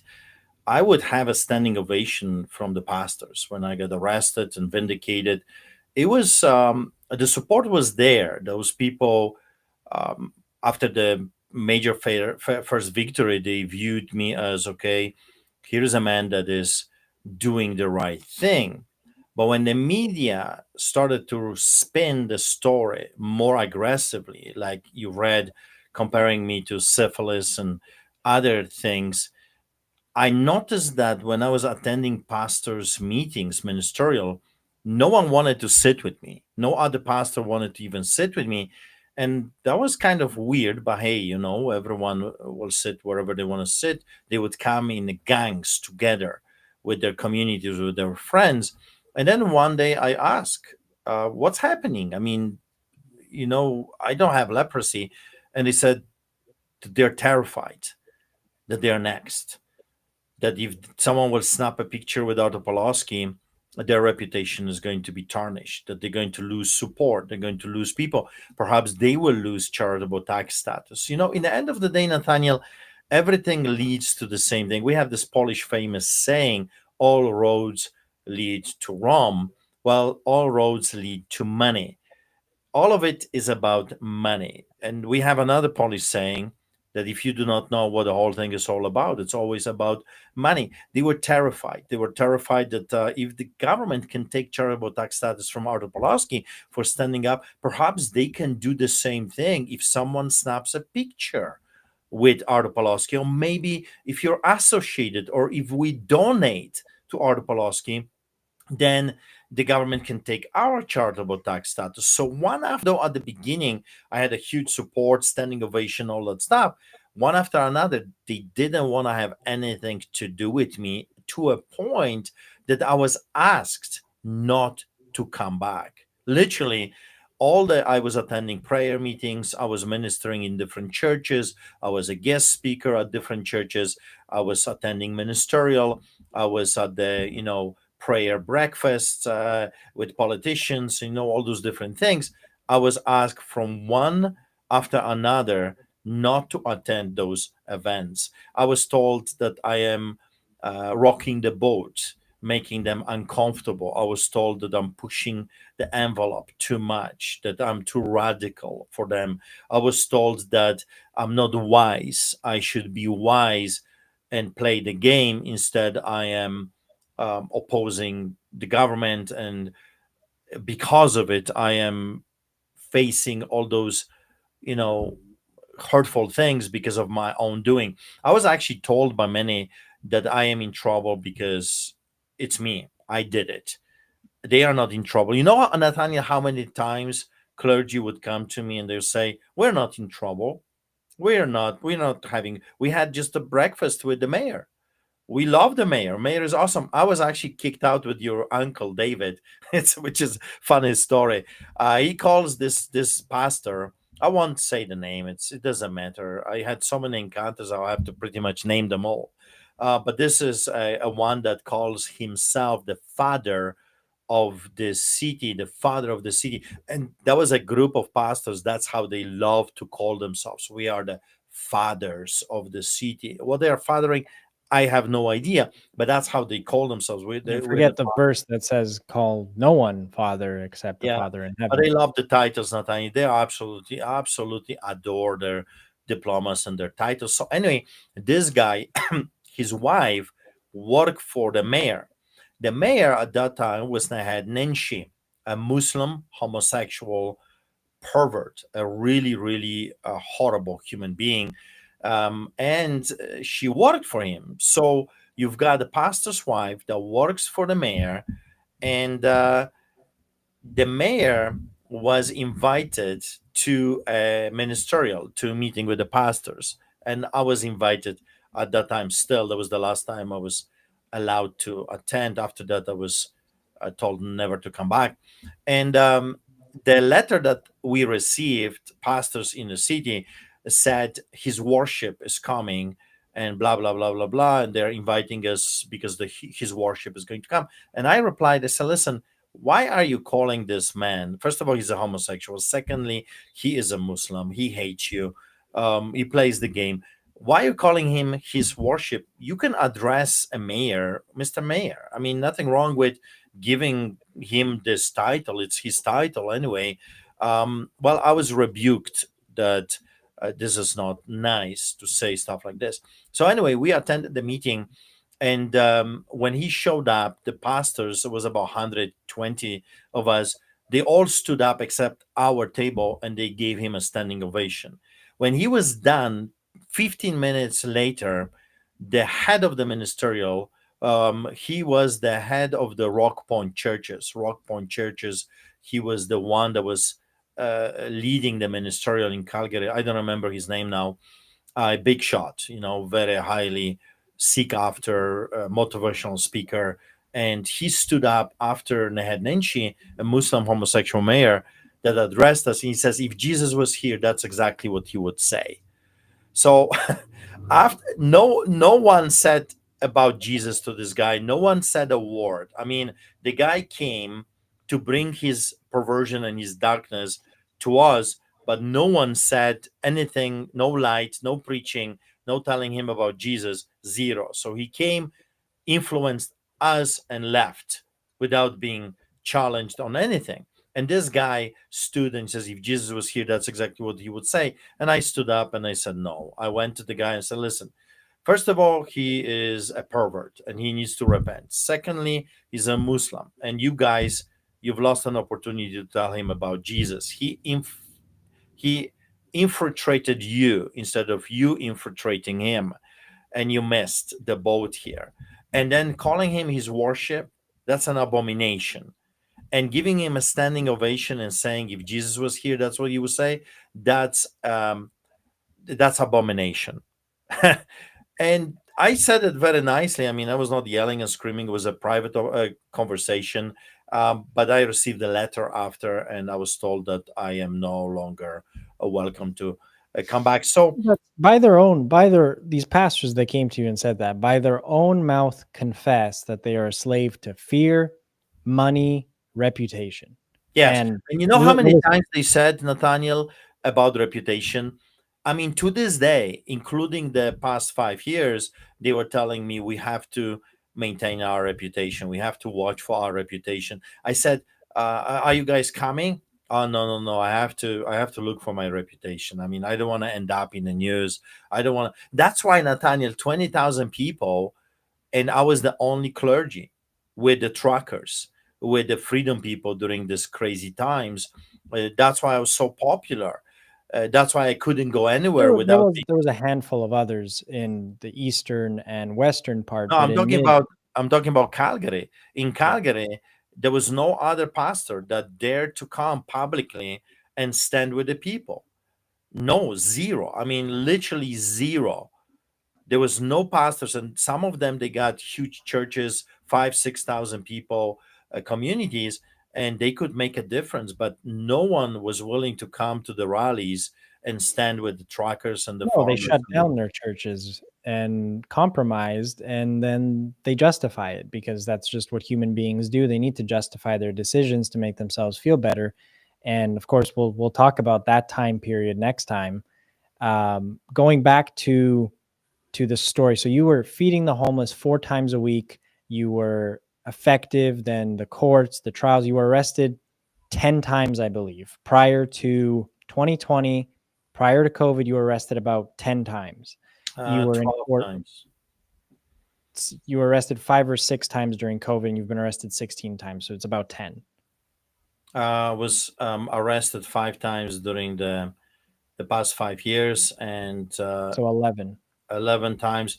Plus, I was detained many times. So 11 arrests, 300 plus citations at that point, over 100 court cases or time spent in court, and this lasted from 2005, where you first got the attention from the government, from lawyers.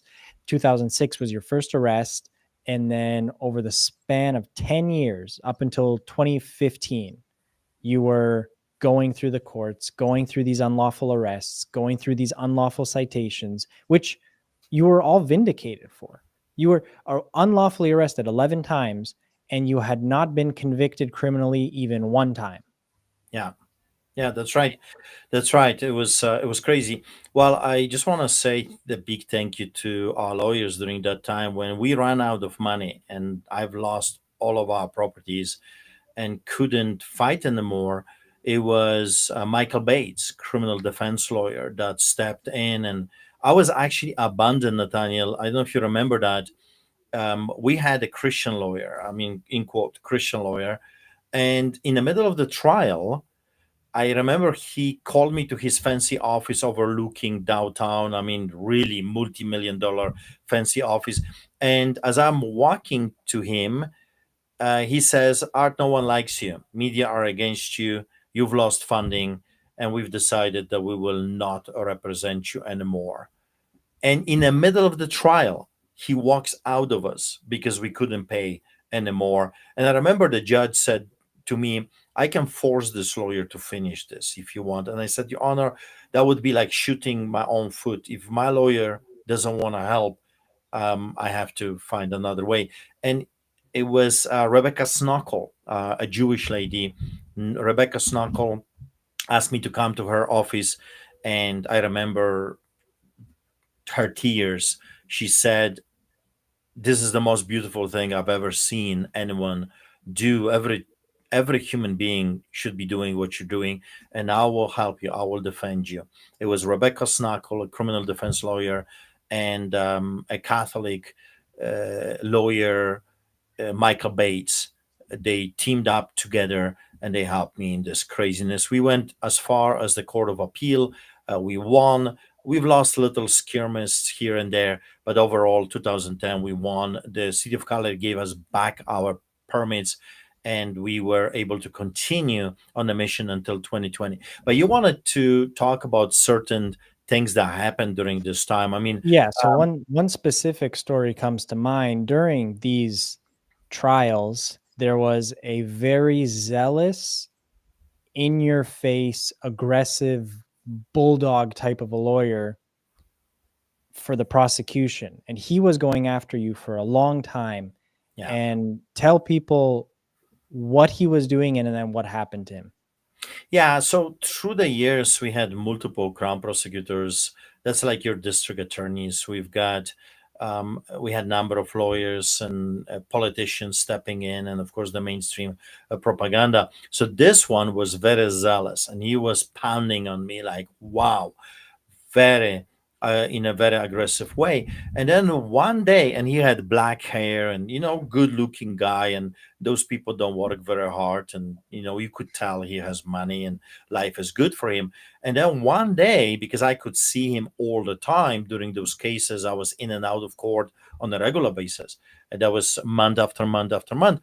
Black hair, nice good looking guy. And then suddenly I saw him in an elevator, and he had white hair. He kind of looked beaten, and he looked at me, and I said, "What happened?" And he says, "I quit, and I never ever want to see your name on my desk. That's it." I mean, he refused to fight.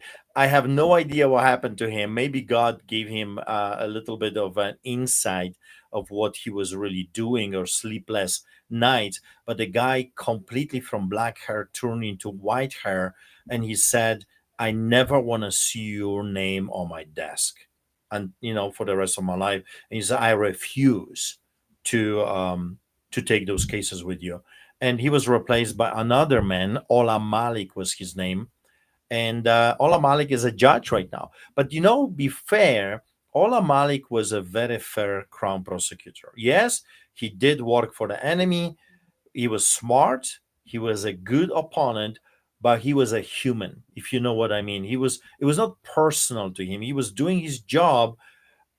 He did a good job. He was a very tough opponent. I mean, But I love talking about this because people often will come to me and be like, how could you, how dare you want to be a criminal defense attorney? How could you defend a wicked, evil person who's committed crimes? And my response is always one of a few. But first of all, innocent until proven guilty is our system. And we have a certain system of law where one person represents the state in a criminal trial and one person uh, represents the defendant. And both people must zealously try to represent their interest. And it's the job of the judge to make a good, fair decision. And I believe in the system. I believe that everyone deserves representation, and the key is to not make it those people that take it so personally, and they'll bend the rules, they'll yeah, go and do all these evil things just to win. The point isn't winning, the point is getting justice. If the that's right. police do their job properly and they're not politically influenced or doing their job negligently, then justice will be served. But it's the job of the defense attorney to do a good job in defending their client, and it's the job of the prosecution to try to create a good, compelling case for the jury or the judge to convict someone. And those people are supposed to behave like human beings, but you've had some prosecutors that were not acting like human beings. They're not acting just as this is their job. They were acting it like this is their personal vendetta and they need to kill you. Yeah. And those people, and that one prosecutor, I find this a supernatural story. This is a story of a man who was young. He wasn't an old man. He was prime of his career, crown prosecutor, slick backed black hair, Italian guy in a beautiful suit, and his hair turned white from one day to the next. And he said, "I never want to see your case across my desk, your name across my desk ever again." And he didn't give you a reason for that. We can speculate, but we know that that was God. Yeah, no, he didn't. I mean, there's so many stories, Nathaniel, about very similar circumstances in the court. I had awful police officers, bylaw services, city employees testifying against me. I mean, lying. I'm talking about law enforcement agencies that had no problem to manufacture documents, make stuff up, lie on a stand about the things that never happened. And if we didn't have the recording or eyewitnesses, I would be imprisoned. Those people had no problem. I remember this one guy, he was working for the city of Calgary, and he prepared a document. He falsified the document for the judge, and the document stated some ridiculous things that happened during his observation. And the judge asked him, "This is what you observed?" Yes. "You prepared this document?" Yes, with the witness. There was another city employee that was a witness to the whole incident. And yet we had the recording. We had a recording of everything that happened, and it was completely different story than their official documentation was. And I'll never forget, um, our lawyer, that was Michael Bates, that stood and said, "Officer, are you not concerned that the only document that the judge will ever see, your document that you prepared yourself, is not true?" And he looked at him and the reporters, and the judge says, "No, that does not concern me at all." A lie to the judge, and he did not even blink an eye. He was really greatly promoted for that lying. His name was Bisset. Andrew Bissett. He was working. He was in a supervisor for the Calgary, and for that line on a stand, he was greatly promoted to a higher position. I remember this police officer. A police officer is testifying and says, "Well, I was patrolling the city and I stumbled on Artur Pawlowski and his shop, as they were calling the feeding of the poor. I took pictures, and he took hundreds of pictures of me. I mean, with a finger like this and that and this and this and feeding. Like, he was like fixated on this whole thing. Even the judge said, like, you spent hours and hours and hours, and the only evidence we see is pictures of Artur Pawlowski, but we don't see anything that he was doing, or the crowd, or the homeless. I mean, you're telling us this was happening, but you took hundreds of pictures of one man without everything else that you are saying that happened. And you're telling us that every week, because he was hunting me for a year or 2 years, every week you stumbled on Artur Pawlowski, you were assigned to a different neighborhood, 20, 30 kilometers away from where Artur Pawlowski is feeding the homeless. And you're telling us, the court, that you every week you stumble or Artur Pawlowski? And the judge says, like, you're a liar. I don't believe a word you're saying. So I witnessed crazy stuff on the stand, and unfortunately there is nothing that ever happens to those people. If I lied to the judge and if I was caught, I would go into prison. But those officers lie and lie and lie, make stuff up, like Stephen Johnston, the crown prosecutor that accused me of causing Canadian economy over $400 million worth of damages for my 90-minute sermon to the truckers. I mean, this is craziness at the highest levels, but they can get away with it because the judges are corrupted in most part. The system is corrupted. Canada has fallen. The justice system has fallen. Media is propaganda for the state. The politicians are traitors. They should be charged with treason. So, going back to this story, I remember another miracle that happened. A man walks into the courtroom, and I was there. Like, I joked, they should give me an office there because I spend more time in a court than in a church or in inside the house. And this man walks in, and he has a vision, and he sees angels on the left and on the right of the judge with drawn swords. Well, cool vision. I didn't think twice about it.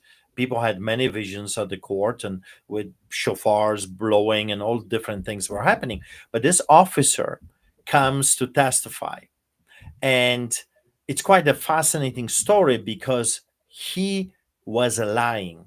Everything that he was telling the judge and the reporters was a made up stuff, lying. And then during his lying, during his testimony, he turns white and he faints.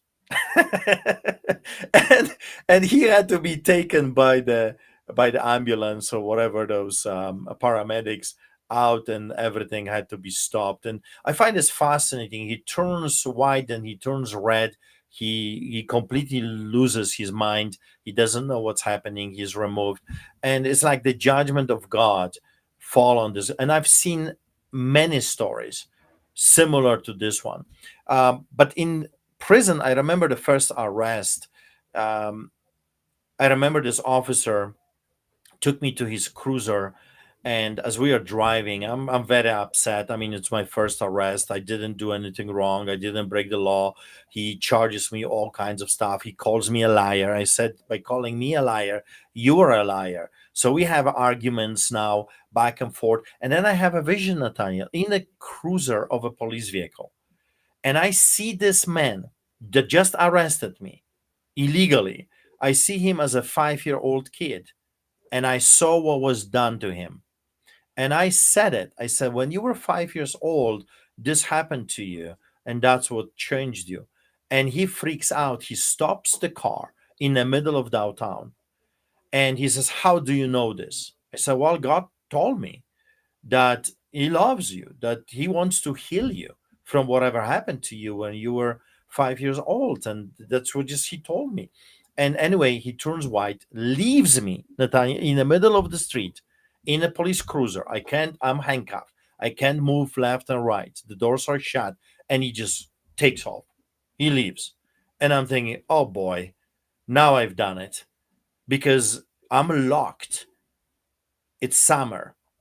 I'm locked in a police vehicle, and the police officer took off. And I'm thinking, will he come back? Or I'm going to suffocate here and die in this car. I mean, this is crazy. But he calmed down, came to the police car, drove me to the police station. We went out. He asked me, how did I know that? So we had a conversation. And then I was being inspected by the paramedic. That's just how it is. They, see if you're going to survive jail, I guess. And he took my handcuffs off me, his handcuffs. And they were, Nathaniel, all twisted. It's like someone took a crowbar and twisted them. And he looks at his handcuffs that he put on me, and he says, what did you do to my handcuffs? And I said, I thought he was joking. I mean, my hands are in back, handcuffed in the back. He forced me to walk backwards like a mafia man into the car. He roughed me up. And then I'm sitting in the police vehicle. He opens the doors. I walked out. So he has a total charge of what is happening to his handcuffs. And then they are all twisted. And I look at him and I thought he was joking. And I said, well, I was biting them with my teeth. I said to him as a joke, well, that didn't go very well with him. I said, that was the power of love. And he took his handcuffs and busted out of the door and left me there with the paramedics. Well, it's a quite fascinating story, Nathaniel, because this made it to the news, international news, including Russian news. Okay, I was in a Russian news about this incident that the man Canadian was arrested for publicly reading Bible in Canada. Um, he falsified documents. He lied about the arrest. We had a recording, and I filed a separate charges against him. And it was quite interesting because it took, I think, 2 or 3 years for his trial. So now I'm charging him. He committed a crime. He falsified documents, and now I am to testify against him. And the day before, God speaks to me and he says, I want you to forgive this man. Don't go any further. Don't seek for this man to lose his job. And write this statement. So I sat down and I wrote the statement. So the next day I am to testify before the police court, and the judges there and some other officers. And I said, they said, okay, Mr. Pawlowski, are you ready to testify? And I said, no, first I want to read the statement. And they said, well, you cannot read a statement that's outside of the protocol, whatever. You're here to testify. I say, well, then I refuse to testify until I am allowed to read the statement. So they don't know what to do. So they paused everything and they said, okay, we need to consult with lawyers about, can we do this? So they came back an hour later and said, okay, you get permission to read your statement. So I read my statement and I said, I forgive the guy. I am not seeking for him to lose his job, and I'm not going to testify against him. I just want him to understand what he did was wrong. Blah blah blah. It was a whole thing. The guy burst into tears. It turned out he was a veteran. He fought in a number of wars like Iraq or other places, and he just had a bad day, and now he was in trouble. The judges are looking at me. It's like, you cannot do that. And I said, well, but I'm doing it. I'm doing it. You cannot do it. Well, I'm doing it. I'm forgiving this guy, and I'm not going to testify against him. I want him to go back to work and understand what he did was wrong, but I forgive him. He comes to me, gives me a bear hug. Can you believe it? In this whole thing, and cries, and it was a very unique experience. I will cherish this for the rest of my life. He came to the trial with his medals. He had few medals for war. He was fighting samurai. I don't know. Obviously, I don't know his story, but he was a veteran, and he fought in number of wars, defending democracy, and he did what he did was wrong. He lied, was wrong. But God was showing up in those different circumstances. I remember one time we had a we had a very passionate sermon. I was actually yelling with passion about Jesus, and I would keep repeating myself, "Don't die, don't die, don't die. You don't have to die." And just turn your life around. Stop using drugs. Stop doing this.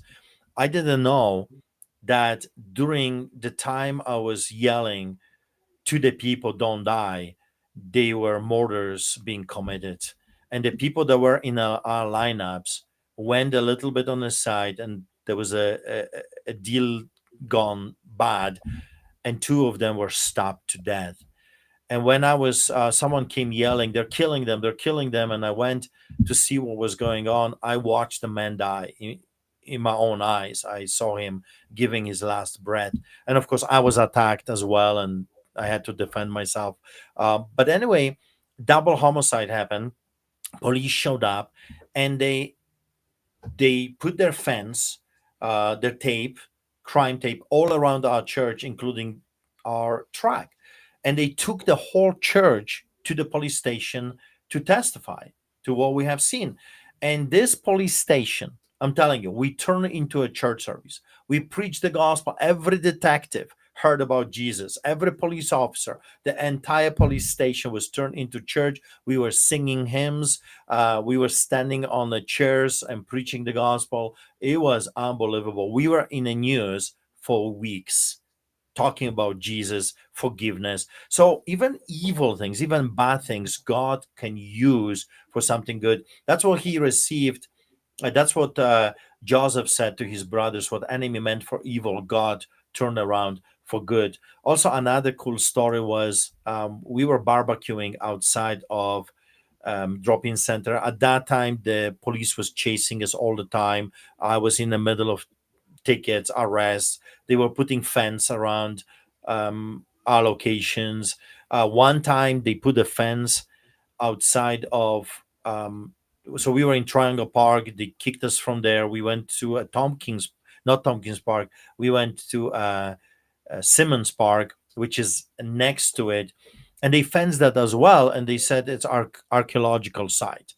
I mean, they were coming with such a nonsense. It was absolutely ridiculous. So we had to be on the cul-de-sac. Then we were by the fence. It was like this game of cat and mouse all the time, constantly attacked, ticketed, and fear of arrest. So this one time, they sent an entire team of police officers.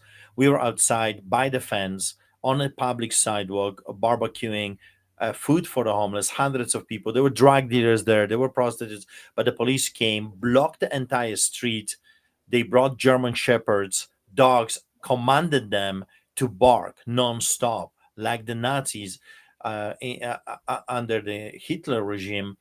And of course, they didn't bother the gangsters, the drug dealers. It was very interesting because the the drug dealers put a price on my head, and they said I'm going to be assassinated because I'm interfering with their business. And I think it was seven or eight of them, knives out, like, I mean, ready to stab us, to kill me. And when they approached me, the police showed up, and that saved my life. I mean, believe it or not, that arrest, I'm very grateful to the police, as bad as it was, because that saved my life. So I was told by the police that I have to stop preaching and feeding the poor. Because why, I don't know, because we say so. I said no, I have my rights.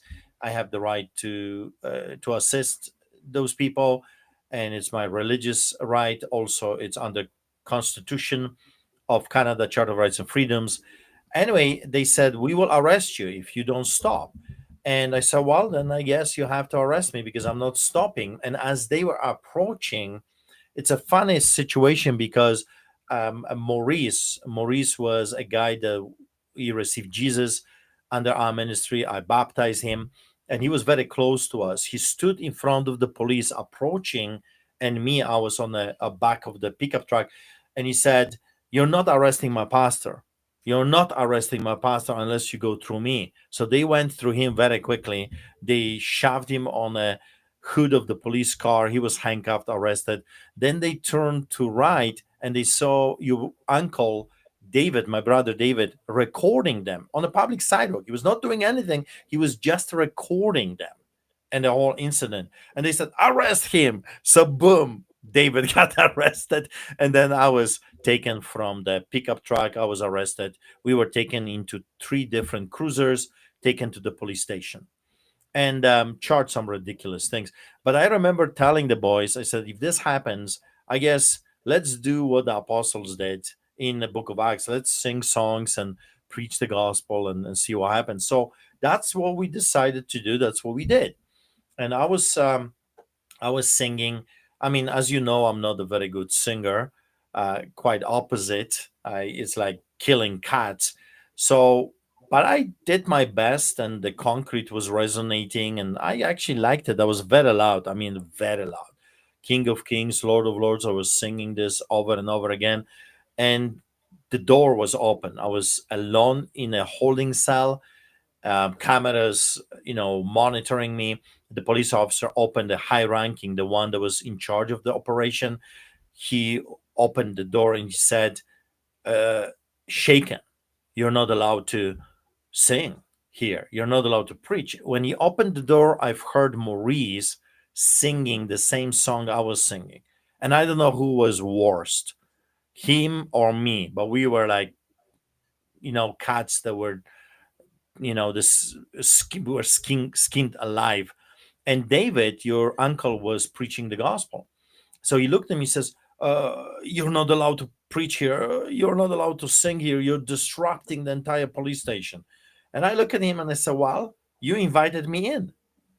So he slams the door and he leaves.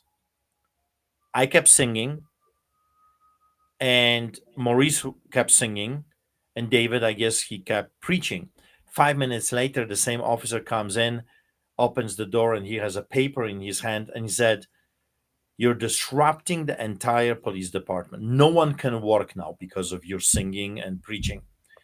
And I didn't say a word. I just kept singing. And he says, we want you out. And I said, no. And he looks at me like I'm crazy.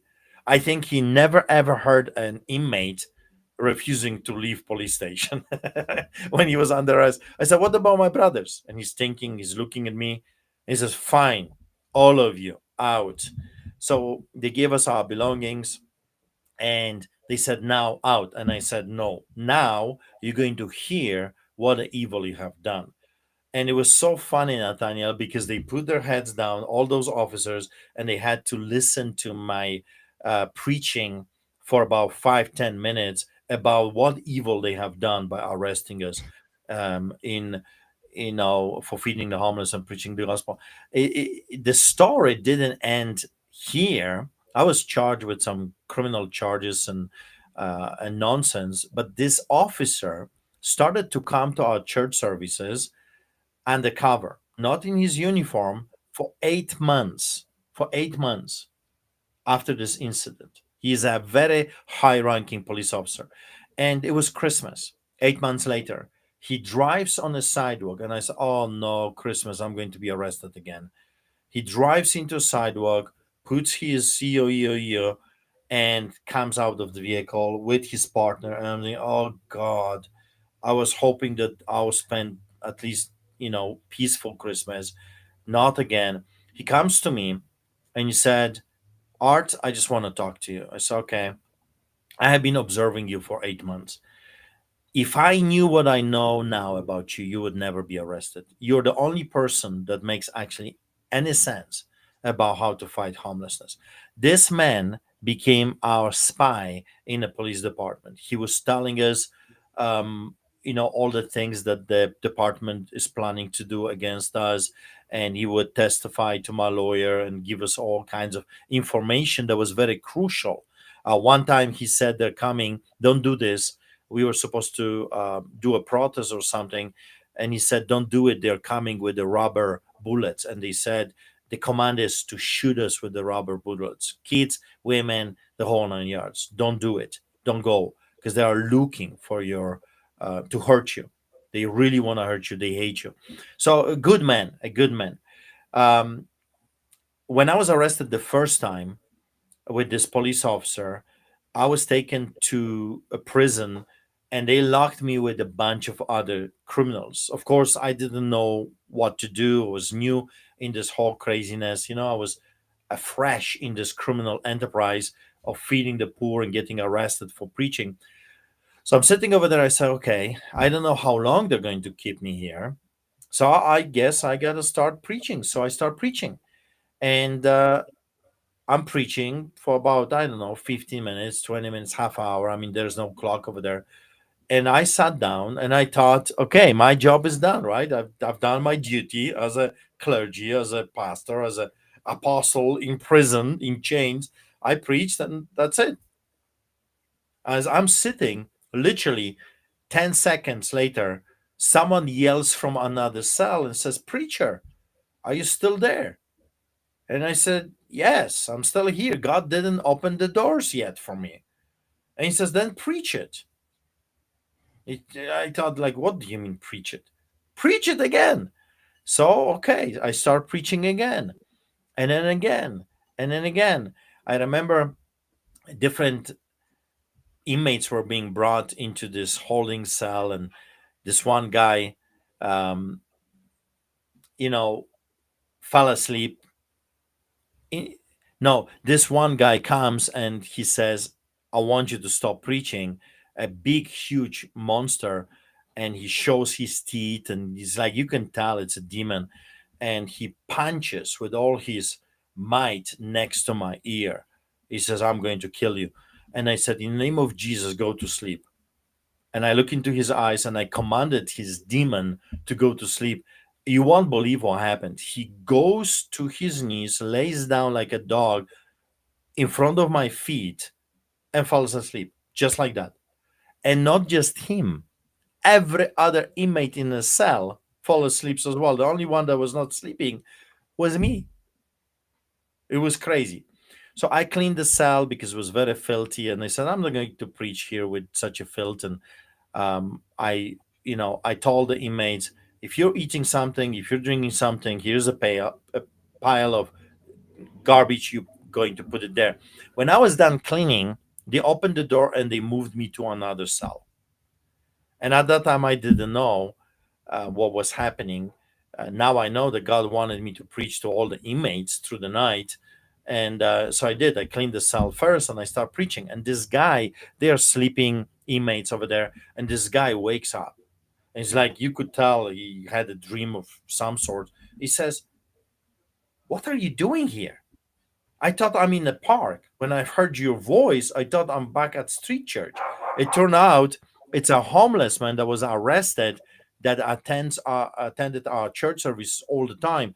And when he was sleeping, he heard my voice and he got awakened. He says, What am I doing in a park? He really thought he's in a park. And then, the realization came that he's in jail with me. He says, What did you do? And I said, Well, I read the Bible. That's what I did.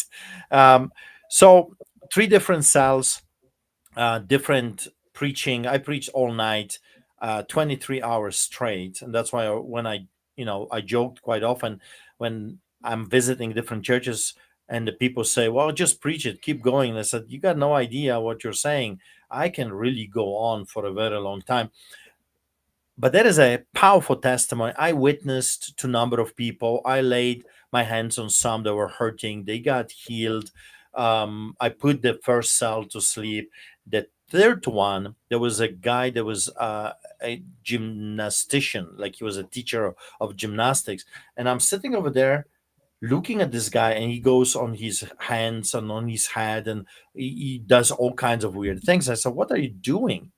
Well, I'm a teacher of gymnastics, and I'm very nervous. I got arrested because I didn't pay um, a transit ticket. So he got arrested there, brought to jail because he forgot to pay his $100 ticket for a transit infraction of some sorts. And then they moved me to the last cell, and over there it was early in the morning. I was preaching all afternoon, all night, cleaned three different cells, and this young fella is yelling and screaming, "I'm going to kill myself. I have no reason to live. I'm done. I'm going to kill myself." And he's yelling and screaming, and I'm tired. And I said, "How old are you?" And he says, "I'm 22. My life is over. I'm done. That's it. They caught me again selling drugs. This is my second offense. I'm going to prison for many years. I don't want to live." And he's yelling and screaming like this. So finally, he got on my nerves. And I said, "Fine, I'll help you. And let's be done with this. I can't take your yelling and screaming." I said, "Shut up. I'll put your hand into the toilet and I'll hold it, and let's be done with it." And he kind of stops, and he's looking at me, and he starts crying. He starts crying. I was able to minister to him and tell him, "Listen, kid, you're 22. Even if they lock you up for a few years, this is your opportunity to finish college. You can do something with your life. This is not over. This can be a beginning of your life." And he started to cry, and tears were coming. And I ministered to him. I talked to him for a very long time. And then finally, they came for him. They shackled them like the penguin march that I, experienced later on. And then he yells, he says, "Art, are you still there?" Because he couldn't see me anymore. And I said, "I'm still here." He says, "I want you to know I heard you, and I thank you.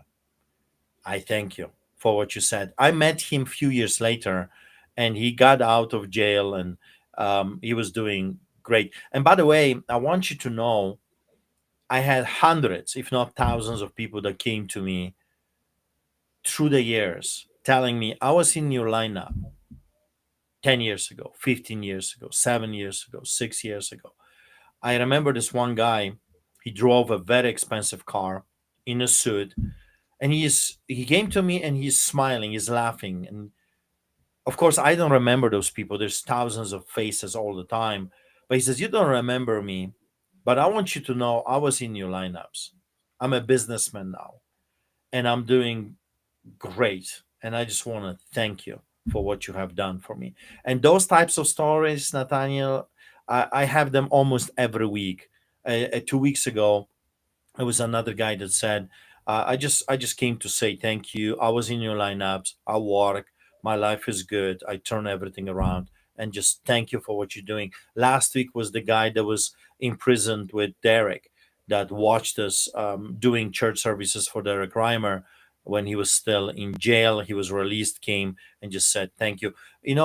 That's what the church is supposed to be doing. I mean, there's so many stories of changed lives. But why the lives were changed? Because there were a bunch of people that were willing to go.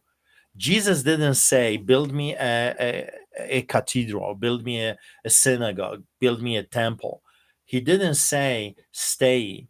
He said, "Go into all the world and preach the gospel to all creation." We are to go. And if there is a hungry, we never intended to feed the poor. That was never our intention at the beginning. Why? Because I was a very naive Christian. I thought that the shelters are actually feeding them. What we brought pizzas because everyone likes pizza, a slice here and there. It's all good, even if you're well fed. So we never intended to feed those people. We intended always to preach the gospel, to do a church service for them, worship, testimonies, baptisms, praying for them. But when we learned that those people are not eating, sometimes for days, we started to feed them because they were hungry. I remember this one Actually, there were multiple of them, but this one I remember. He came to me and says, "You're preaching about love. You're talking about love to all of us, but we're hungry. I didn't eat for 3 days, and you're telling me about your God that loves me and cares for me, but I'm hungry because they're not feeding us." And I was like, "What do you mean they're not feeding you?" Of course, I didn't know how corrupted the system is, that they're stealing. The people that work in the shelters are stealing from the homeless. I didn't know any of those things. That's why we started to feed them, because they were coming to us all the time. So we are hungry, we're hungry, we're hungry, we're hungry. So we started, okay, we can't tell the people Jesus loves you, Jesus cares for you, if they are hungry. If I can feed them physically, then I have to do it. You know, the Bible says that if someone comes to you for bread and you say, "Go in peace and be well," you're a hypocrite.